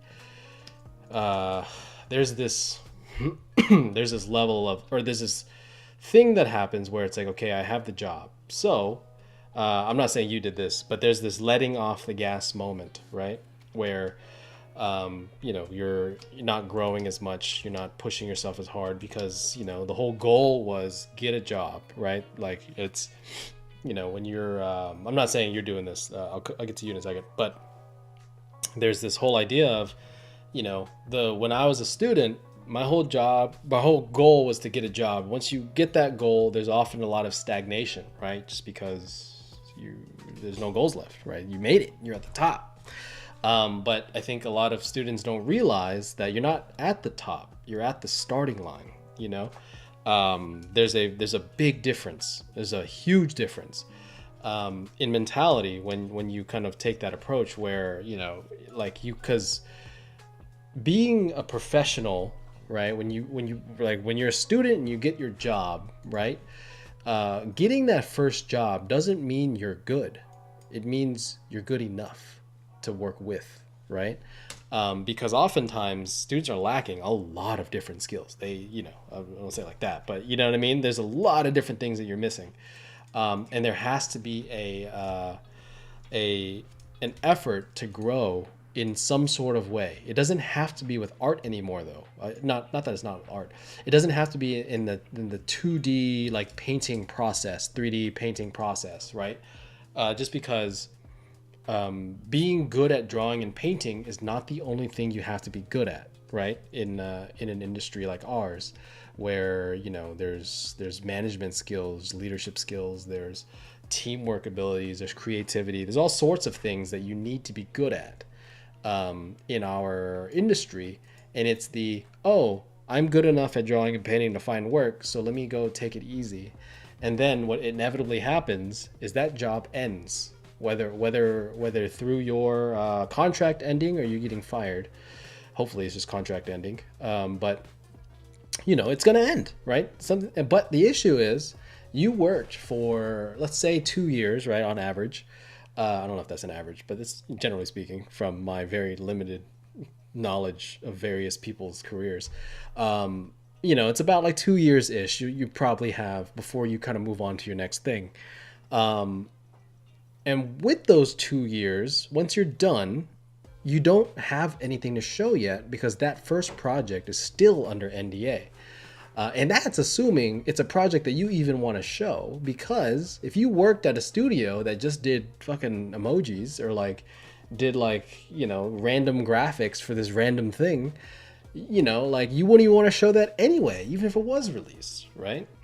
And so like there's this, you really have to be on top of like, you know, like doing things, setting things up, meeting people, right? Because if you're just buried behind a desk doing art things all day, when the time comes to find a new job, right, which it will come, right? No matter where you work, if you work at the safest company in the world, it's still a company at the end of the day. They still don't give a shit about you if their bottom line isn't beneficial with you being there, right? If they can't afford to have you there, they won't. Your family, until the stock market crashes, right? Like just you know the stock dips 2 points, whatever the fuck, and then oh cool, yeah, we're gonna let go of 100 people, 200 people, 300 people, right? And that's what it is at the end of the day. And every artist here, every artist around has to know that. You have to be aware of that. I don't care how comfortable your studio is. You will get let go eventually, you know, and hopefully with everybody here, you're seeing that now. And I've been saying this for years, right? It's something where you cannot rely on studios to keep you around, right? It's nice that, you know, there's longevity in some places. Absolutely. You know, it's really cool that some places will keep you on. And generally speaking, there's studios that are safer than others. But to think that no studio or the studio will just keep you on forever, that's, you know, you're basically waiting to get let go at that point, right? And if you're not preparing for the worst, meaning, you know, building more portfolio projects and doing whatever, you know, that's just bad. You're just waiting to be disappointed, essentially, you know, because it takes a psychopath to really like want to prepare to jump ship when your boat's floating. You know what I mean? But that's the thing, right? Every boat has lifeboats, and you know, we saw the one that didn't have lifeboats, or not enough, right? But it's just something where, you know, there always needs to be that safety net, because nobody cares about your safety, right, other than you. So, you know, just something to kind of like be aware of as you know, people that are coming into this industry, right? But also, as you're in this industry, and let's say you're somebody that didn't let off the gas, right? Because I know a lot of my students are, you know, very, very hardworking people, right? They would never let go of the gas, because I told them this already. But, you know, like oftentimes there's things where it's like you didn't let off the gas, you were working, you were growing, you're doing these things, you're developing, right? You know, it could still happen, right? But hopefully, you know, you're doing the skills that you need. And that's where it gets tricky, because seeing what skills you need is the important thing to understand, right? Oftentimes, you know, we see these very flashy things, right? We see all these like cool things that everyone's doing. But just because it worked for somebody doesn't mean it's going to work for you. Doesn't mean it even applies to you, right? And you have to really be kind of like, you have to really understand what your path is, because if you don't, you're always going to be turning in these wrong directions, right? If you don't know where you're going, how do you know what decisions to make, right? I don't know if I should turn left at this road or right at this road, because I don't even know where I'm supposed to be heading, right? If you don't have a goal in terms of like what you want to be or what you want to do, right? It's really difficult to kind of maintain a path that actually makes sense, because, you know, you could be like, oh, I want to be a director. It's like, but you're a VizDev artist, right? It's like, for those that don't know, that's not really a path that a VizDev artist would be on, essentially. It's not that a VizDev artist can't be a director, right? Like an actual director, like director, not like an art director. You know, it's not that we can't do it. It's just that our path, generally speaking, isn't the same skills, right? It's something else. Like if you kind of like pursue the art ladder all the way to the top, generally speaking, that's like a production designer, right? You know, which is cool too. There's nothing wrong with that. But it's just the idea of like if your goal doesn't line up with what your current skills are, right? Then you're kind of, you know, wasting time essentially, you know? And that's kind of where you want to really understand like what kind of person, what kind of artist you want to be, what kind of things that you need to learn, because there's so many things that are happening in our industry where there's challenges, you know, like crazy. Every month there's a challenge, you know, and I see students participate all the time where I'm like, do you want to do that? You know, it's like, you know, should you really be taking time out of your portfolio to do Inktober? You know, as I'm not saying Inktober is bad, but it's just like, you know, there's so many of these trends that everyone does, and it's just like, you know, it's cool, man, but like, you know, how, like, is it actually doing something for you, you know? And then on top of that, you can draw in September, you know, you can draw in, I don't know, freaking August, you know, or January or June 13th today, or June, I guess 12th for you guys. You know what I mean? Like there's so many different things that you can do without the need of a challenge, you know? But is it important for you, right? Because the skills that you have, right? What are you finding that you're actually missing?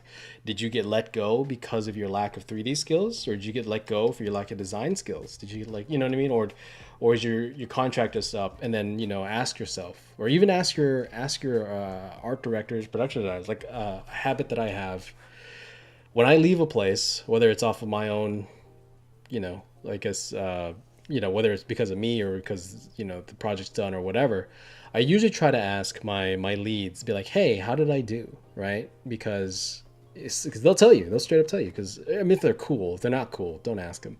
But like, and I'm not looking for a sugar-coated answer or anything. I'm looking for a real one. But it's a lot of like, you know, hey, you know, I saw that this other artist, like, and I even said this to one of my other production designers. I said, oh, hey, I noticed that this other artist had this workflow. Should I be working on that? You know, is this something that you would like to see from me? And this is like one of the better artists that, like, you know, on the team. And I was, you know, someone that basically, you know, like we assume he's the better artist, right? You just, I mean, there's just like a general understanding. If you know who I'm talking about, you know what I'm talking about. But it's something where when you look at this artist, you're like, yeah, this guy's good, right? He's clearly like the senior on the team, not a senior, he's the senior on the team, right? And I asked my lead, you know, I was like, hey, you know, I noticed that he kind of works like this. Is this something you want to see more of me, right? And he literally goes, not really. I mean, you know, there's something like, you know, they were saying this artist does this really well. And we had a use for him where, you know, they used those skills and he did those things. But we needed you for something else. We like that you can do A, B, and C thing. We like that you can paint very well. We like that you can do the lighting and various things in show style and various things like that. And, you know, I asked him this like, you know, like a year ago or whatever. And I was like, oh yeah, that makes a lot of sense, right? But initially I was like, I'm going to go follow that path. I'm going to copy this person. But the thing that kept me employed at that place and hireable again for various things was something else that I just didn't know, you know, because I'm not the one that's in charge, right? Somebody else has a broader vision of where my skill set goes in that project. And it's just something that you just don't know, you know? And you have to ask these people like, hey, what can I do better? Right? What can I, you know, use to increase that valuableness, you know, for me as an artist, because, you know, you never really know why they actually like you on the team. You can assume, you know, you can be like, you can like, you know, ask them, or you can like think that, oh yeah, I think it's because of this reason, but you don't truly know until they tell you, you know. And oftentimes, like a lot of things that I, especially lately, it's really odd. I'll be talking with like, you know, various clients and things. They're like, oh, we really like that you can paint well. We really like that you can like actually make it look like a 2D illustration rather than a 3D render. And I shit you not, every single job that I've got in this past year to 2 years has been, we really like that you can draw and paint well because all we see is 3D nowadays, you know? And for those of you saying like, hey, you know, this artist does 3D really well, I should be doing that. It's like, dude, the people actually hiring are not looking for that oftentimes, right? And it's not that this is the only scenario, but you never really know what they're looking for, right? So unless you know specifically that that studio needs this kind of art and you're going for that exact studio, right? You know, don't just make these decisions based off of your gut feeling, because your gut feeling is oftentimes wrong when it comes to what other needs are. You don't know what these studios need because you're not the one in charge of those studios, right? So you want to just kind of decide like, hey, where do I want to go? And what skills do I need to get there? Because oftentimes you'll find that it's not the skills that you think it is, because you're not the one that works there. So you probably don't really know what it takes to work there. You know what I'm saying? Like the logic there is flawed just because, you know, you don't work there yet, you know? Not saying you're it's not like a malicious thing that, you know, you're not there yet, but you know, that's what it is. If I don't work there, how do I know what they need? Right. So it's a very interesting, I guess, dynamic to kind of like be a part of in this industry. But you know, like ask your leads, ask other professionals. If you don't know, like if you don't have leads that you can like rely on for things like that, which is very much a thing. Like, you know, you can, like there's leads that are just trash, that are literally just leads because they've been there for however fucking long, you know. But there's also leads that are very guiding and very helpful. Like most of my leads have kind of been like that. I won't say most, but you know, a lot of my leads have been like that. And it's, you know, you just ask them like, how do I become a better artist? You know, how do I do things better because, you know, or what would make me more valuable to you because I liked working with you, you know, whatever that is. So I derailed like a couple times, but you know, it's you guys are used to that, right? We're in June. We're in like episode 20 something, 30 something, not including the other streams that I've done before on Twitch. So you know what this is about. You know why you're here.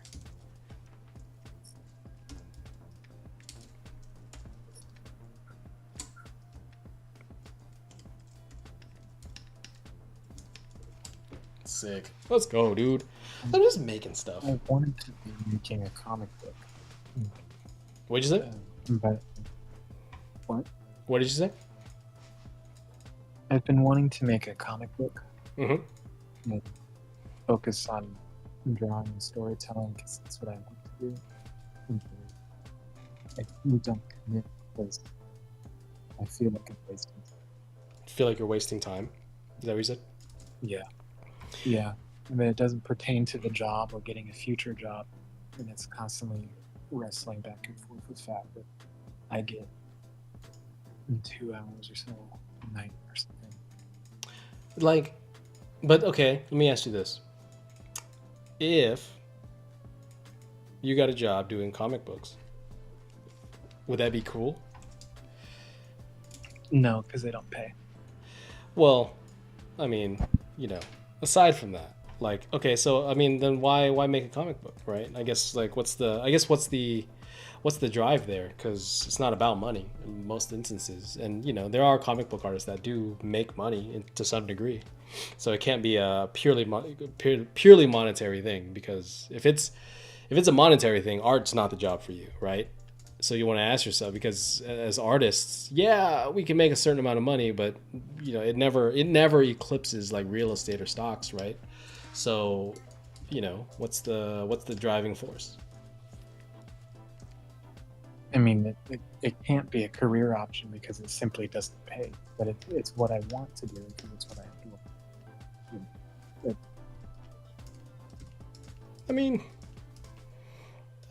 I mean, you know, I get what you're saying. I get, okay.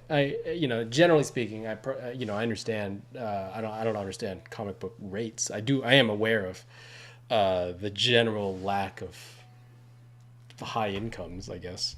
But I am aware that there are some artists that do make a lot of money doing comics, you know, because, you know, I mean, it's not like, they're not rolling in dough, right? But I mean, neither are most concept artists, right? And it's just something where it's like, I mean, we can always, we can always link things back to like, oh, it's because they don't make enough money, right? And I understand that. I get that.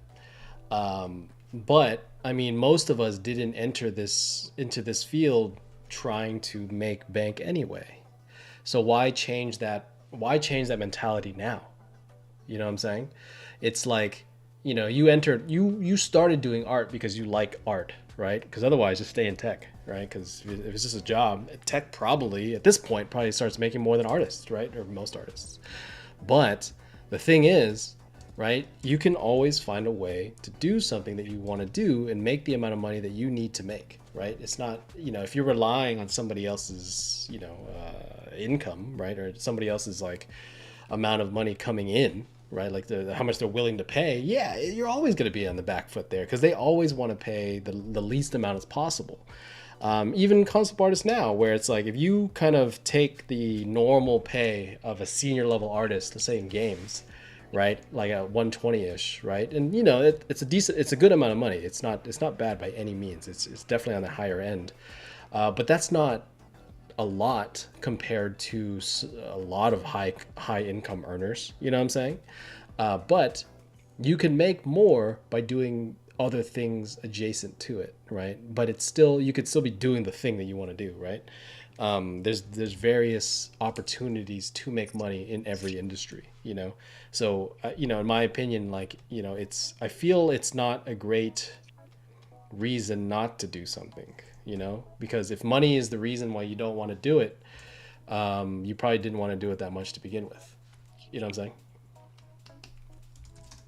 It's more a fear of not having any income in this household in 10 months' time, but I would be misusing my time when I could be preparing for potentially having work versus not. But yeah, I mean, I'm so resistant to picking up 3D and having time to practice flashier, bigger things. I just time for it or the focus for it for the direction. And when I've sat down, it's been making this personal project. The thing that I've always wanted since I started was I would like to have a book. I want to publish a book. I don't really care what it entails, what is inside of it. I want to have that sort of thing.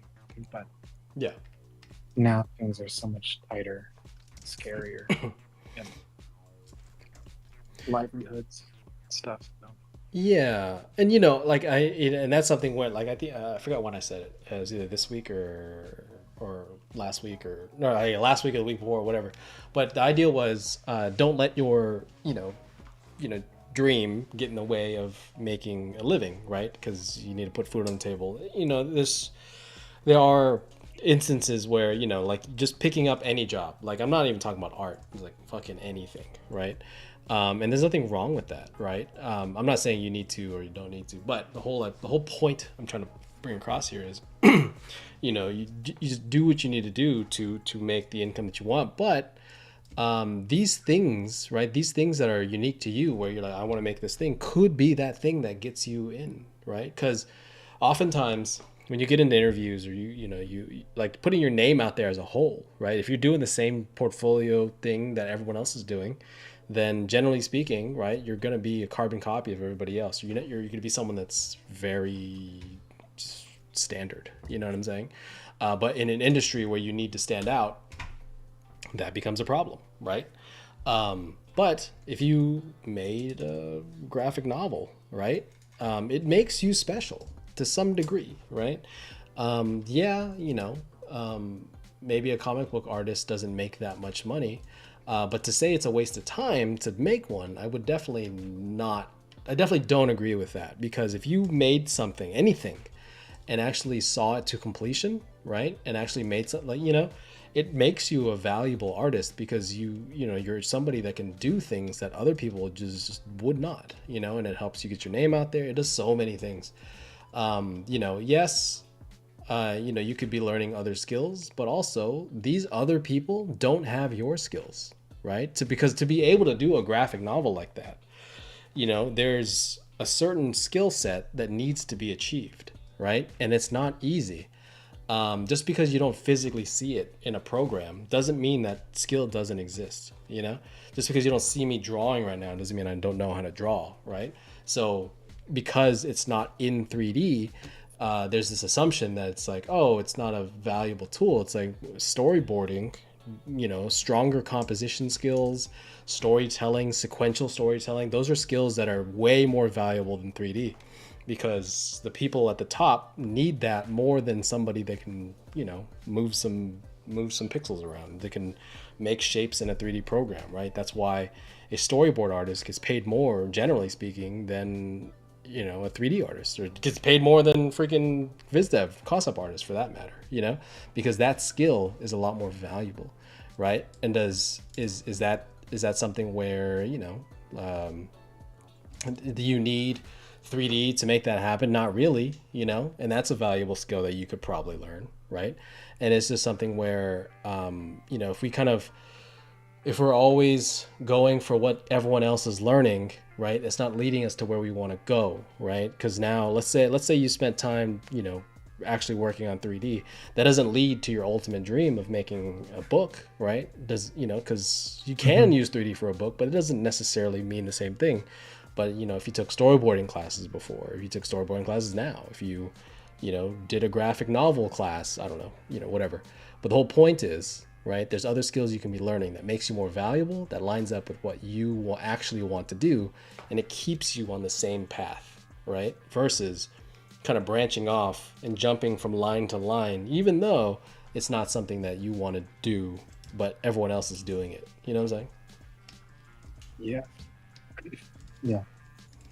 It's a weird one, it's something where it's tough. It's it's scary, right? It's the lack of safety and various influences, right, of like whether it's other people or life things, like kind of make you need to like make a certain amount of income. And that's that's what it is. You have to kind of balance that, right? But in your limited amount of time as a professional, like as a not as time working as a professional, your time outside of working, right, you want to maximize that time, and you want to really know what it is that you need to be working on, right? And oftentimes that's not what everyone else is working on. That's what it has to be. It's something that's particular to you, because 3D is the big thing now, but it's only if you want to work somewhere that uses 3D, Okay. Yeah. I mean, it is. If I could do anything guilt-free, it would be that I'm working on this comic book. But yeah, it's just because if you made a comic book, right, and you showed that as a portfolio, right, obviously you can it's a book, it's a product, but you got to remember it's also a portfolio. It is a body of work that represents your skill set. No matter what happens, it's still that. So at the end of the day, I really don't think it'd be a true waste of time. It's it's different for sure, but that's actually what's cool. It makes you different, and we're always looking for that thing that makes somebody different, because that extra skill that you have over somebody else, right? The same reason why when you go like a lot of students, right? Like this is something that happens a lot, where it's like, oh, I didn't really like character design, so I went to environment design, or I didn't really like storyboarding, so I went to character, whatever, right?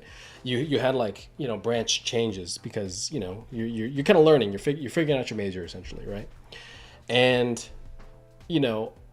I get a lot of students where they're like, well, I like character, but I'm just better at environments right now because I've been doing it because that's what I thought I wanted. And I'm like, if you switch to being a character artist, you're now more valuable as a character artist because you know something that the other character artists don't know.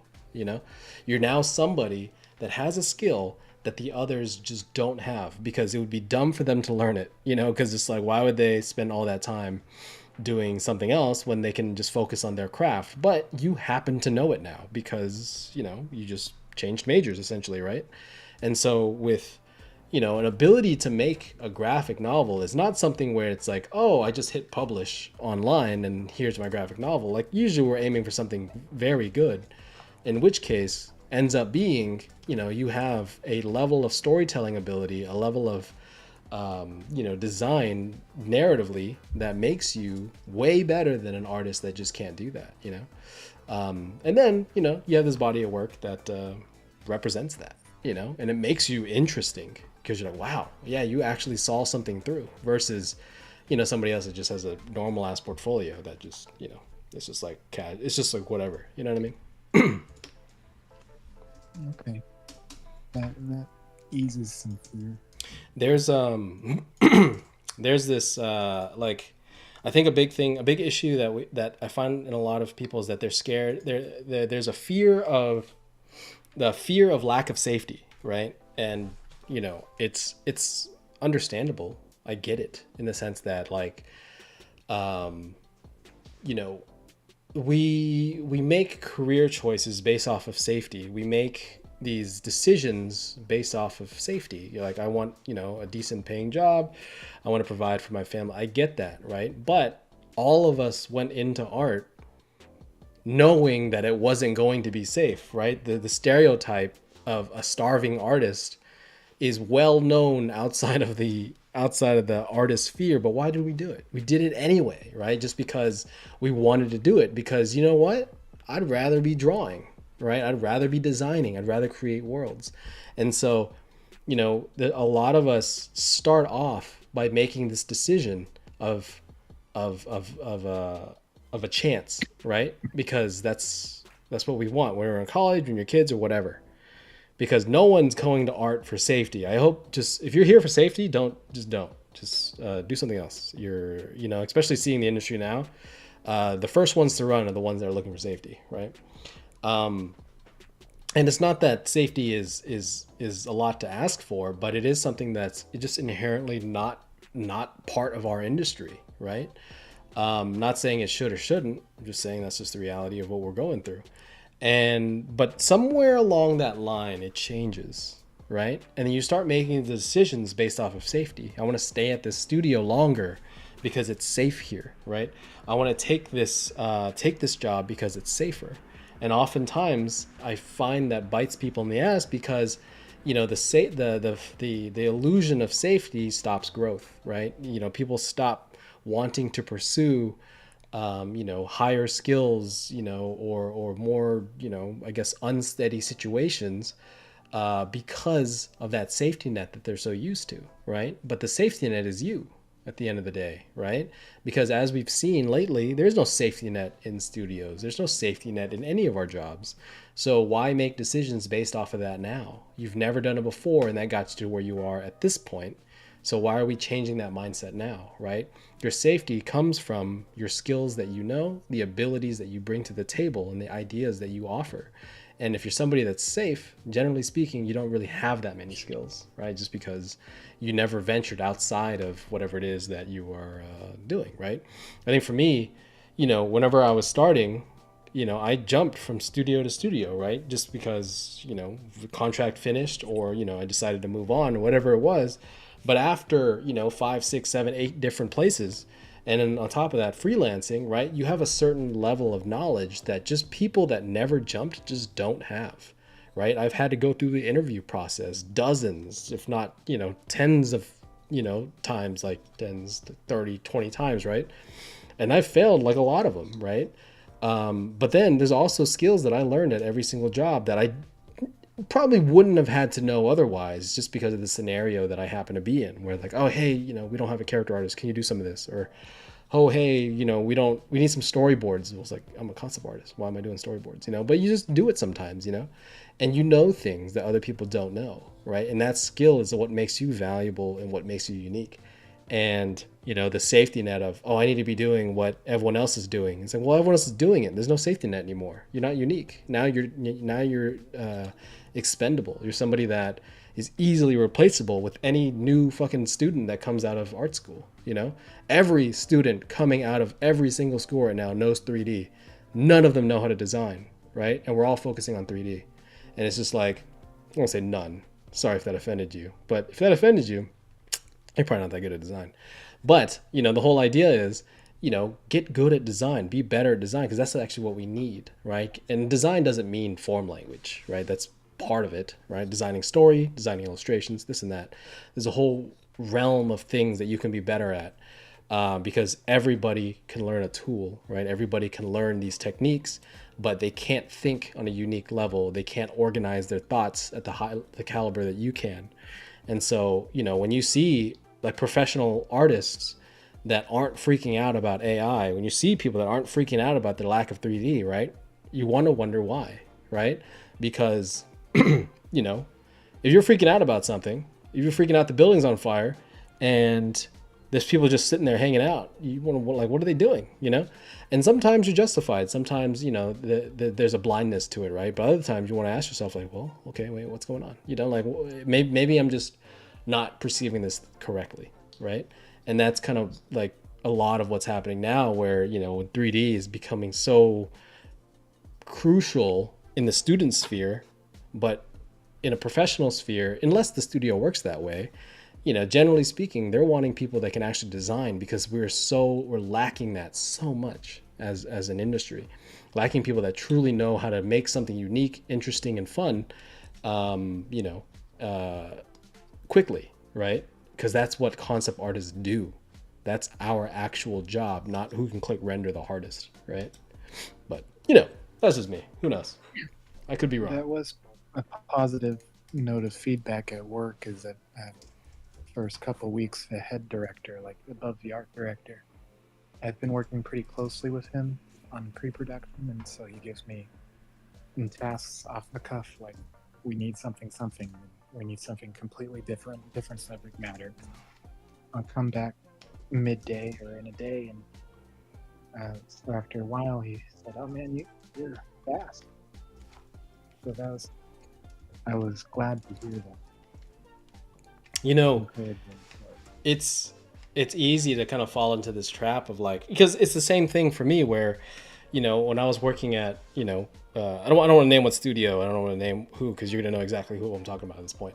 But, you know, when I was working this studio, and I asked my production designer, I was like, hey, you know, what skills, you know, I saw this artist was doing this, like the story I just told you guys a second ago, you know, and like from the outside, I'm like, you know, hey, you know, that 3D skill that he's bringing is probably, you know, incredibly valuable, right?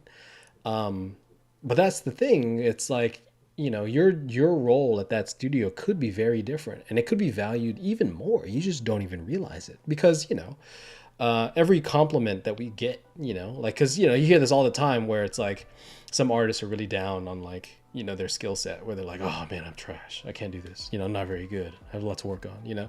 But then like a million people are telling them, like, dude, this is so amazing, it's so inspiring, you know. But that one time you hear, like, this sucks, it like sticks with you, you know what I mean? Like, it's something that, like, just kind of, I don't know, just sticks with you harder, right? Every every one comment of, like, praise gets overshadowed or every 10 comments of praise gets overshadowed by one negative comment, you know.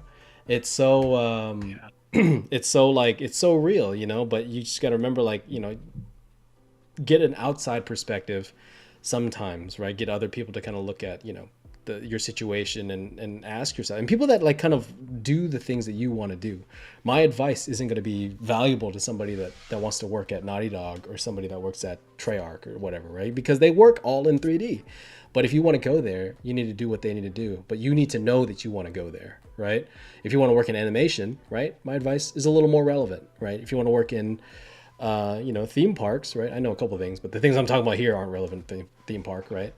And it's just like, those are the ideas, right? You have to be proactive about what it is that you're trying to do, because, you know, there's no safety in any studios. There's no safety in any job. Any skill set is not the safety. The safety is you You're the one that saves money for an emergency fund. You're the one that builds these connections, these networking opportunities. You're the one that puts your work out there for the world to see and to keep you in mind when they're hiring. And you're the one that, is actively looking for jobs when you don't need one. That's one of the biggest things. It's like you need to be looking for work when you don't need one, because when you need one, it's too late. When you need one, you're on your ass already, right? But it's, oh, I've been here for a year. Let me look around, see what's up. And you don't have to actively like take anything, but just apply, see what happens. Because when you're working and you're not applying for studios, you're fucking up, because your project's going to end eventually. And your ability to land a job right after your job like finishes, whether your contract's up or you get fired or whatever, hopefully it's just contract ending, right? Your ability to find work again needs to be able to carry you within that second. You need to know that it's there. A lot of us aren't there yet. A lot of us can't jump off on one project and land on another. Not yet. If you're watching this, you're not there yet, right? Because you're watching me, right? If you're somebody that's looking for this advice, you're not there yet, right? Shit, I'm not even there yet, right? So what do? You just be looking around. You kind of poke at things, and you kind of let yourself be available. Because for most of you that have gotten your first jobs, even your second jobs, you've applied to places and you didn't hear back from them for like 6 months, and maybe you started working by that point, right? But that's the thing. You didn't get contacted until 6 months later. I had an interview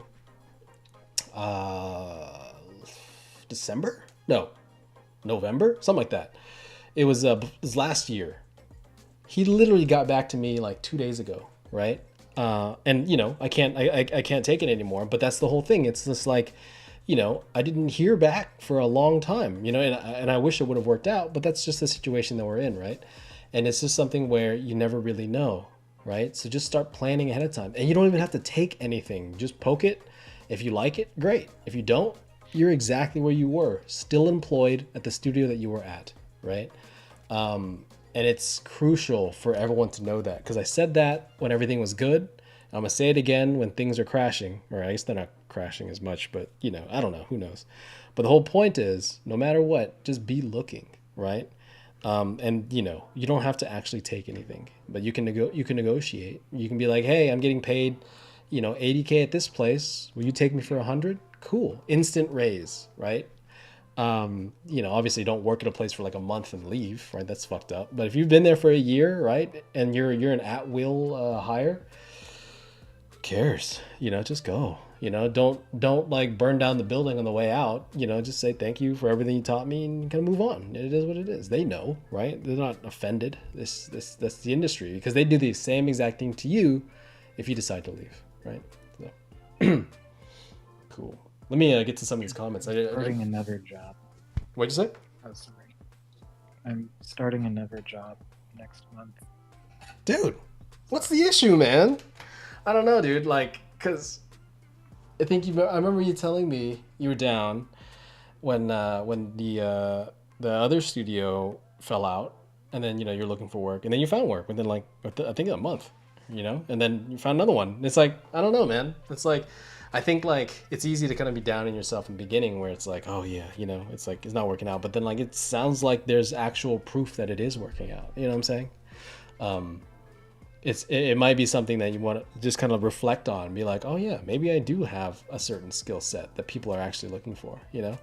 I'm not saying it is or isn't true. I'm just saying, I mean, from what you're telling me, and from what you're telling me on your mental experience and what you're telling me in your actual experience, it doesn't seem to be lining up. You know what I'm saying? Yeah. Yeah. It's a struggle. It's an outsourcing job, so I'll be part of a small team with a peer who is handling outsourcing for a AA focused studio based in Romania. Cool. Dude, so that's I'll it, be man. doing the stylized stuff, color keys, storyboards, and filters and environment. There you go, man. That's it. That's all it is. That's your safety net, your ability to find work, And, as things get better, right, as things are getting more and more stable, right, be looking, right, and have that safety net, right? Obviously, I know you have a safety net. You've already told me this, but for everybody listening, don't you get your first big paycheck from a studio, don't fucking burn it. Don't I wanted that jacket. You know what I mean? Make your 1 year emergency fund at least 6 months. Or start with $1,000 if you don't have it. But like, in my account, I have like 3 years worth of expenses because I'm a doomsday apocalyptic kind of guy. Like, because in my mind, the more shit I talk online, the faster it is that I'm not going to find work, right? And so I'm just like, hey, I need money to make sure that I can look for work if something were to go wrong. I'm not saying I'm going to say anything that gets me fired, but hopefully I don't. But the whole point is, I'm able to make some of these more selfish choices because I have the ability to do so, right? I have the freedom and the safety net. And that safety net doesn't come from someone that's employing me. Yeah, it helps that, you're getting a paycheck consistently, but an employment is never, ever a safety net. It's a cushion, but it's not it makes things better, but it will never save you because they will never put you above a company, right? And it's not personal. It is what you would do the same thing if you owned a company, right? It's just what it is, right? You would never like just go out of business to keep paying these people that you don't need to have around, right? That's logical, right? It's not malicious in any kind of way. It's just the way it works. But you have to understand that as an artist, But let me read some of these comments on YouTube. I totally missed those. Sorry about that, guys. Vishal says, "Hey, Kenny, I saw a video by Paint. Hi, Kenny. I saw in a video by Paint One Battles channel. Saw you. Me. What? I used to watch Limit's art battle back in the day. Have you thought of participants in those events? Are they still going on? What's an art battle? I don't know what that is. Wait. I saw you in a video by Paint One Battles channel. Was I in it somehow? I don't know. Send it over. Send it in the Discord. I'd love to see it. So Claire says, yes, exactly the same situation I'm facing too. I quit my day job wanting to draw comics, but instead I've been doing nothing but slacking off at home.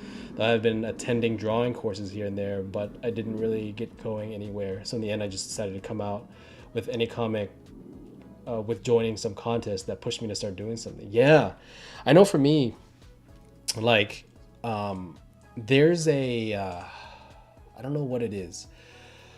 Maybe I do, who knows? But like, I was, there's this like, I don't know, pressure that happens whenever you kind of like go for broke, right? Like, when you just quit and you kind of like having to keep yourself afloat kind of thing, right? And there's a lot of that. I think something that can happen as well, and something a lot of people should be aware of, is you could also not do anything. I think for me, a big thing happened, and then I was like, on my own, doing my thing, and then I just didn't do anything. Even though this existential dread of homelessness / death, I don't know, I don't think I'll die, but but like, there's these things where, things could go crash upon you, and you're just kind of sitting there. It's really odd.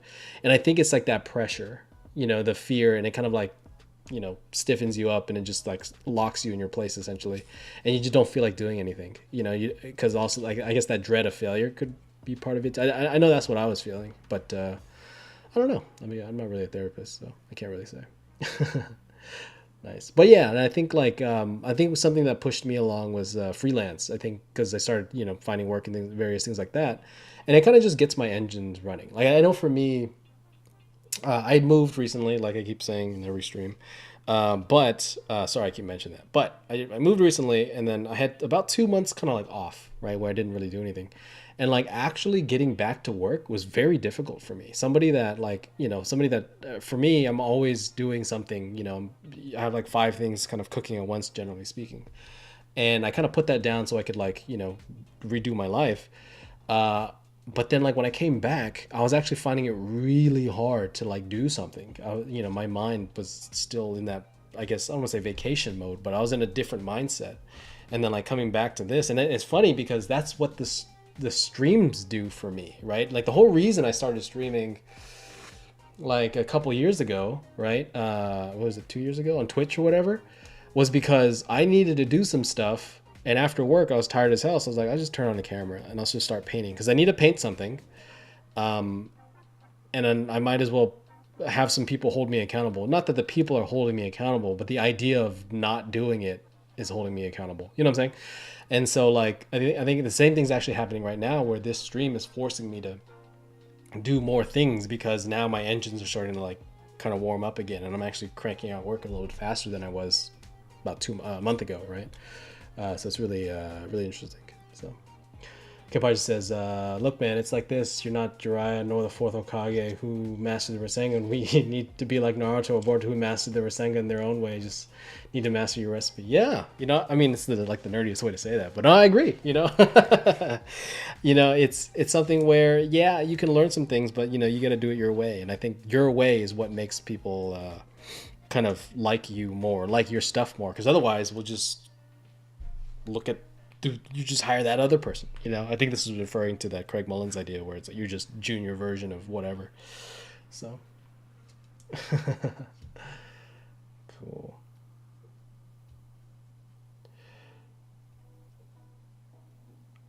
Man. Oh yeah, Kenpachi says I don't know who speaks with Kenny, but you stress too much, dude. I think all my students stress too much. But yeah, that's just the student life, man. You know. And I think like you know there is a level of stress that you know is healthy in some instances, not a level, not the level people are at, but there's a level of push that we need. But yeah, you know, but I think that's kind of what I want this to be for a lot of people, where you know a lot of people ask me questions. And I kind of give the answer to one person, right? Because this is usually like a one-on-one conversation. That's why I don't mention any names. And if you're listening, like a lot of you that have this conversation with me are like either on stream or listen to it later. So you don't need to like, you know, say who you are or anything. And I don't want you to. But it's just something where I think that stress is actually more common than we would think. Right. I think everybody is going through that. And I think for me, this platform ends up being something where it's like, hey, look, you know, this person looks like they're successful in every measure of the word. But in reality, they stress out just like you do. Right. Or there's these questions that we're all having. And usually, you know, I'll say something like with the interview stuff last week and people were like, yeah, that exactly happened to me. Yeah. Because that happens to fucking everybody, you know, because it's a shit like industry. Or I mean, maybe all industries are like that, but it's just like a crappy way to do things, and it's very not conducive to a humane society, right? But that's what it is, and I feel like a lot of us kind of feel like we're going through that alone, and we don't talk about it. It stresses us out, but you know, just bringing it up and showing like, hey, this is how I handled that. This is how this is what other people are going through. There's a sense of relief that happens where it's not just you, right? Because I think like when people like do interviews at places and say like, oh, hey, I didn't get this job. Like, or they don't even say it. Oftentimes it just kind of goes unheard. But you know, when they get the job, right, there's always the post, there's the Netflix end with their face and like, hey, I made it, you know, that kind of stuff, whatever. And that's great. Congratulations. Right. But there's also the failures that we never see from anybody else, because why would you ever post that? Right. Everybody's getting an edited version of what, you know, we're, you know, we're getting an edited version of everybody else's life, but we see the full story behind us. We're like, why am I the only one that's getting rejected? No, everybody's getting rejected, you know, and hopefully in some weird way that kind of makes you feel better, you know, or hopefully that's kind of what I'm hoping it does, just because knowing that other people have the same issues that you have tends to help out a lot. Cause now I'm like, okay, well, how did you get through it? You know? So, So Claire says, it's like, should I do this or should I be doing that? And then time just goes by without, yeah, no, 100%. Whenever I, like I have, so like I was saying, I have this issue of like 5 pots kind of going on, and I'll freeze sometimes, right? Where I'll go a little day without doing things because I'm like, I need to be doing this, but I should be doing this instead, or I can't go relax. Okay, so like for example, you need to work and you're tired, right? It's like you're exhausted. I need to relax, but I can't relax because I got to work. And since I'm not relaxing, I'm working, which is making me more tired. And it's like this whole like endless vicious cycle of like, you know, and then sometimes if it's like I can't go and cook dinner because I have to work, but I'm hungry. You know what I mean? It's like this constant battle, and you end up doing none of it, but you're stressed out the whole time, and it's like not a great situation to be in, you know. And it happens a lot. I know for me it happens more often than you would imagine.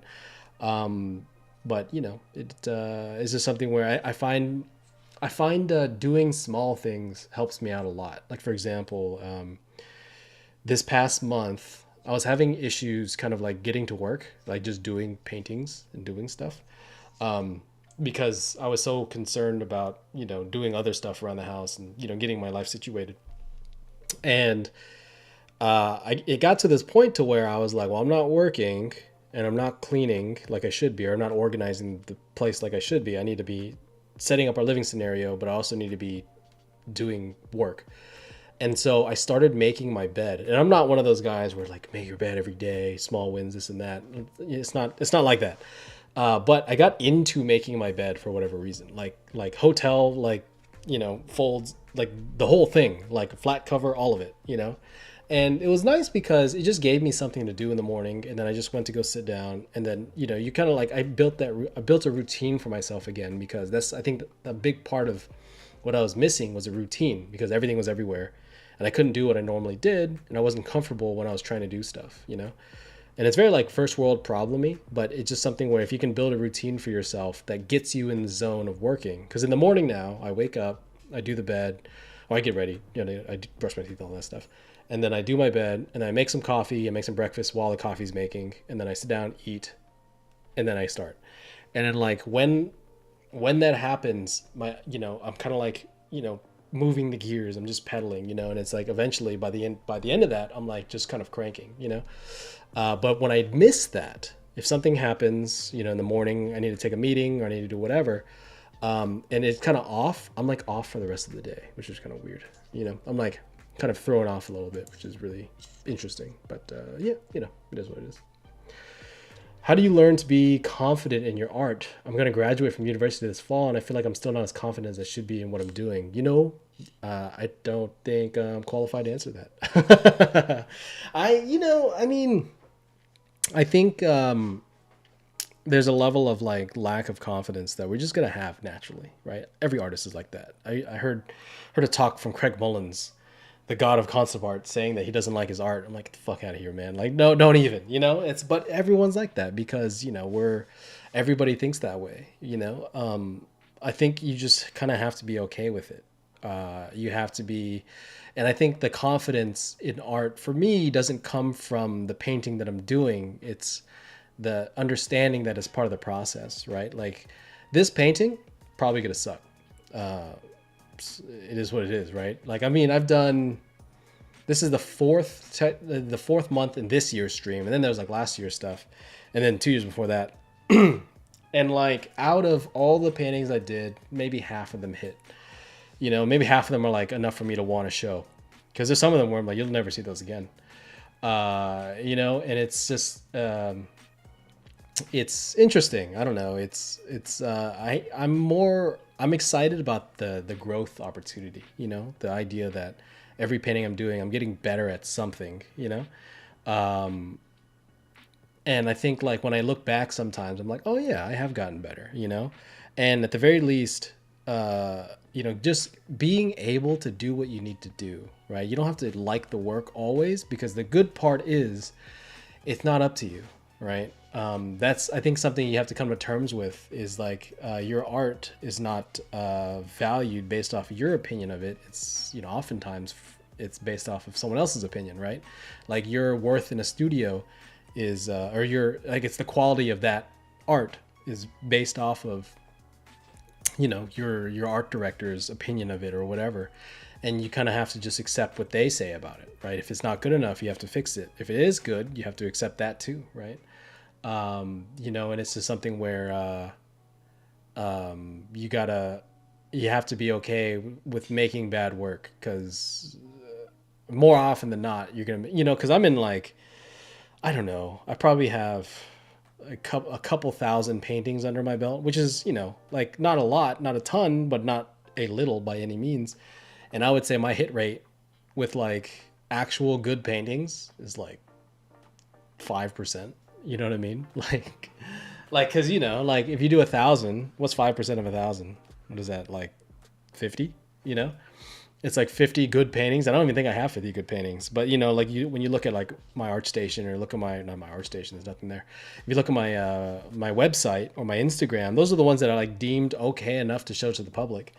And half of them, I don't even think I like those that much anymore. So it's probably a lesser bar than that, which is interesting. So I don't know. I don't know how to answer your question, to be honest. I think you gotta, just understand that, when people like your work, you'll notice, right? I think a lot of it really comes down to, like, if you're not getting any likes, if you're not getting okay, hold up. Let me preface this. Your value is not dictated based off of somebody else's perception of your art. Just to be real, right? It's not your value as an artist is not dictated by the likes that you have, but something to kind of measure it off of. If you're getting a lot of recognition from your work, if you're getting recognition from studios and things like that, you can maybe rest a little bit easier. You might not like the work, but like I said earlier, it's not up to you. It's up to somebody else. They like your work, and hopefully that's okay. I don't know. Hopefully that, I don't know. I don't have better ways to say that because I'm still working through that myself. So who knows? But I guess we'll learn that together. So cool. So let's round this out. All right, guys. So we have a average looking demo here, but the cool thing is, right, if you look at this and you look at kind of like where these were, this is where I ended last week, so it's what I mean, like it gets better, I promise. But just understand, right, it's a process. This is going to take a second. Oops, not that one. Where's my show all windows? Boom, right? After a little bit of time, it's going to look a little bit better. But this is the process that I'm using. Very clean silhouettes, very, structural approach, because I want to get this to something that, looks okay for me to use later, which is what I have now, right? So, start loose, generate your ideas, right? If you're past this step right now, I'm just making an image. And a lot of these are just basic shapes. And all I really decided was what's a rock, what's a cloud, what's a building. And then we're going to kind of make this better in a second. And this might not even be the one that I like, right? I'm going to kind of work on this as we go on through the week, and I'll explain next week as to like where I get to. But the whole idea is just start kind of blocking out ideas, right? You can go with any sketch that you like. I recommend doing, like, boom. I recommend doing just nasty sketches as long as you can tell what's happening, right? As you see here, it's not exactly the same, but it kind of is, right? There's some cool things about it, but there's also some trashy things about it. And so we'll kind of, get that better as we're going along. But just understand that this is, we're just trying to understand what our world looks like, right? We're trying to create relatability. We're trying to create an experience for the audience to relate with. So, just have some fun. Make something that actually exists, right? Like, don't try to make up something that we've never seen before, in the sense that, like, if your designs are something that we've never seen, and then the layout is something we've never seen, there's no relatability to it. But you want to kind of make one of them believable and one unbelievable, and that's going to kind of glue and ground your designs just a little bit better, So, cool. Hopefully that makes sense. Hopefully you guys had fun. I went a little overtime today, but I guess we had some pretty deep conversations, so I'm cool with that. But yeah, guys, yeah. Oh, for those that aren't part of it, we are still, we do have a live stream plus for this. If you're not aware of that, if you're listening to this later or whatever, in my Discord, if you're not part of the Discord, join the Discord, right? It's a fun place. I like it. I think the people in it are pretty cool. And then, join the live stream plus if you want feedback, right? I think for me, that really is the biggest part. You can watch me do it, but if you're not doing it, you're not getting as much as you could, right?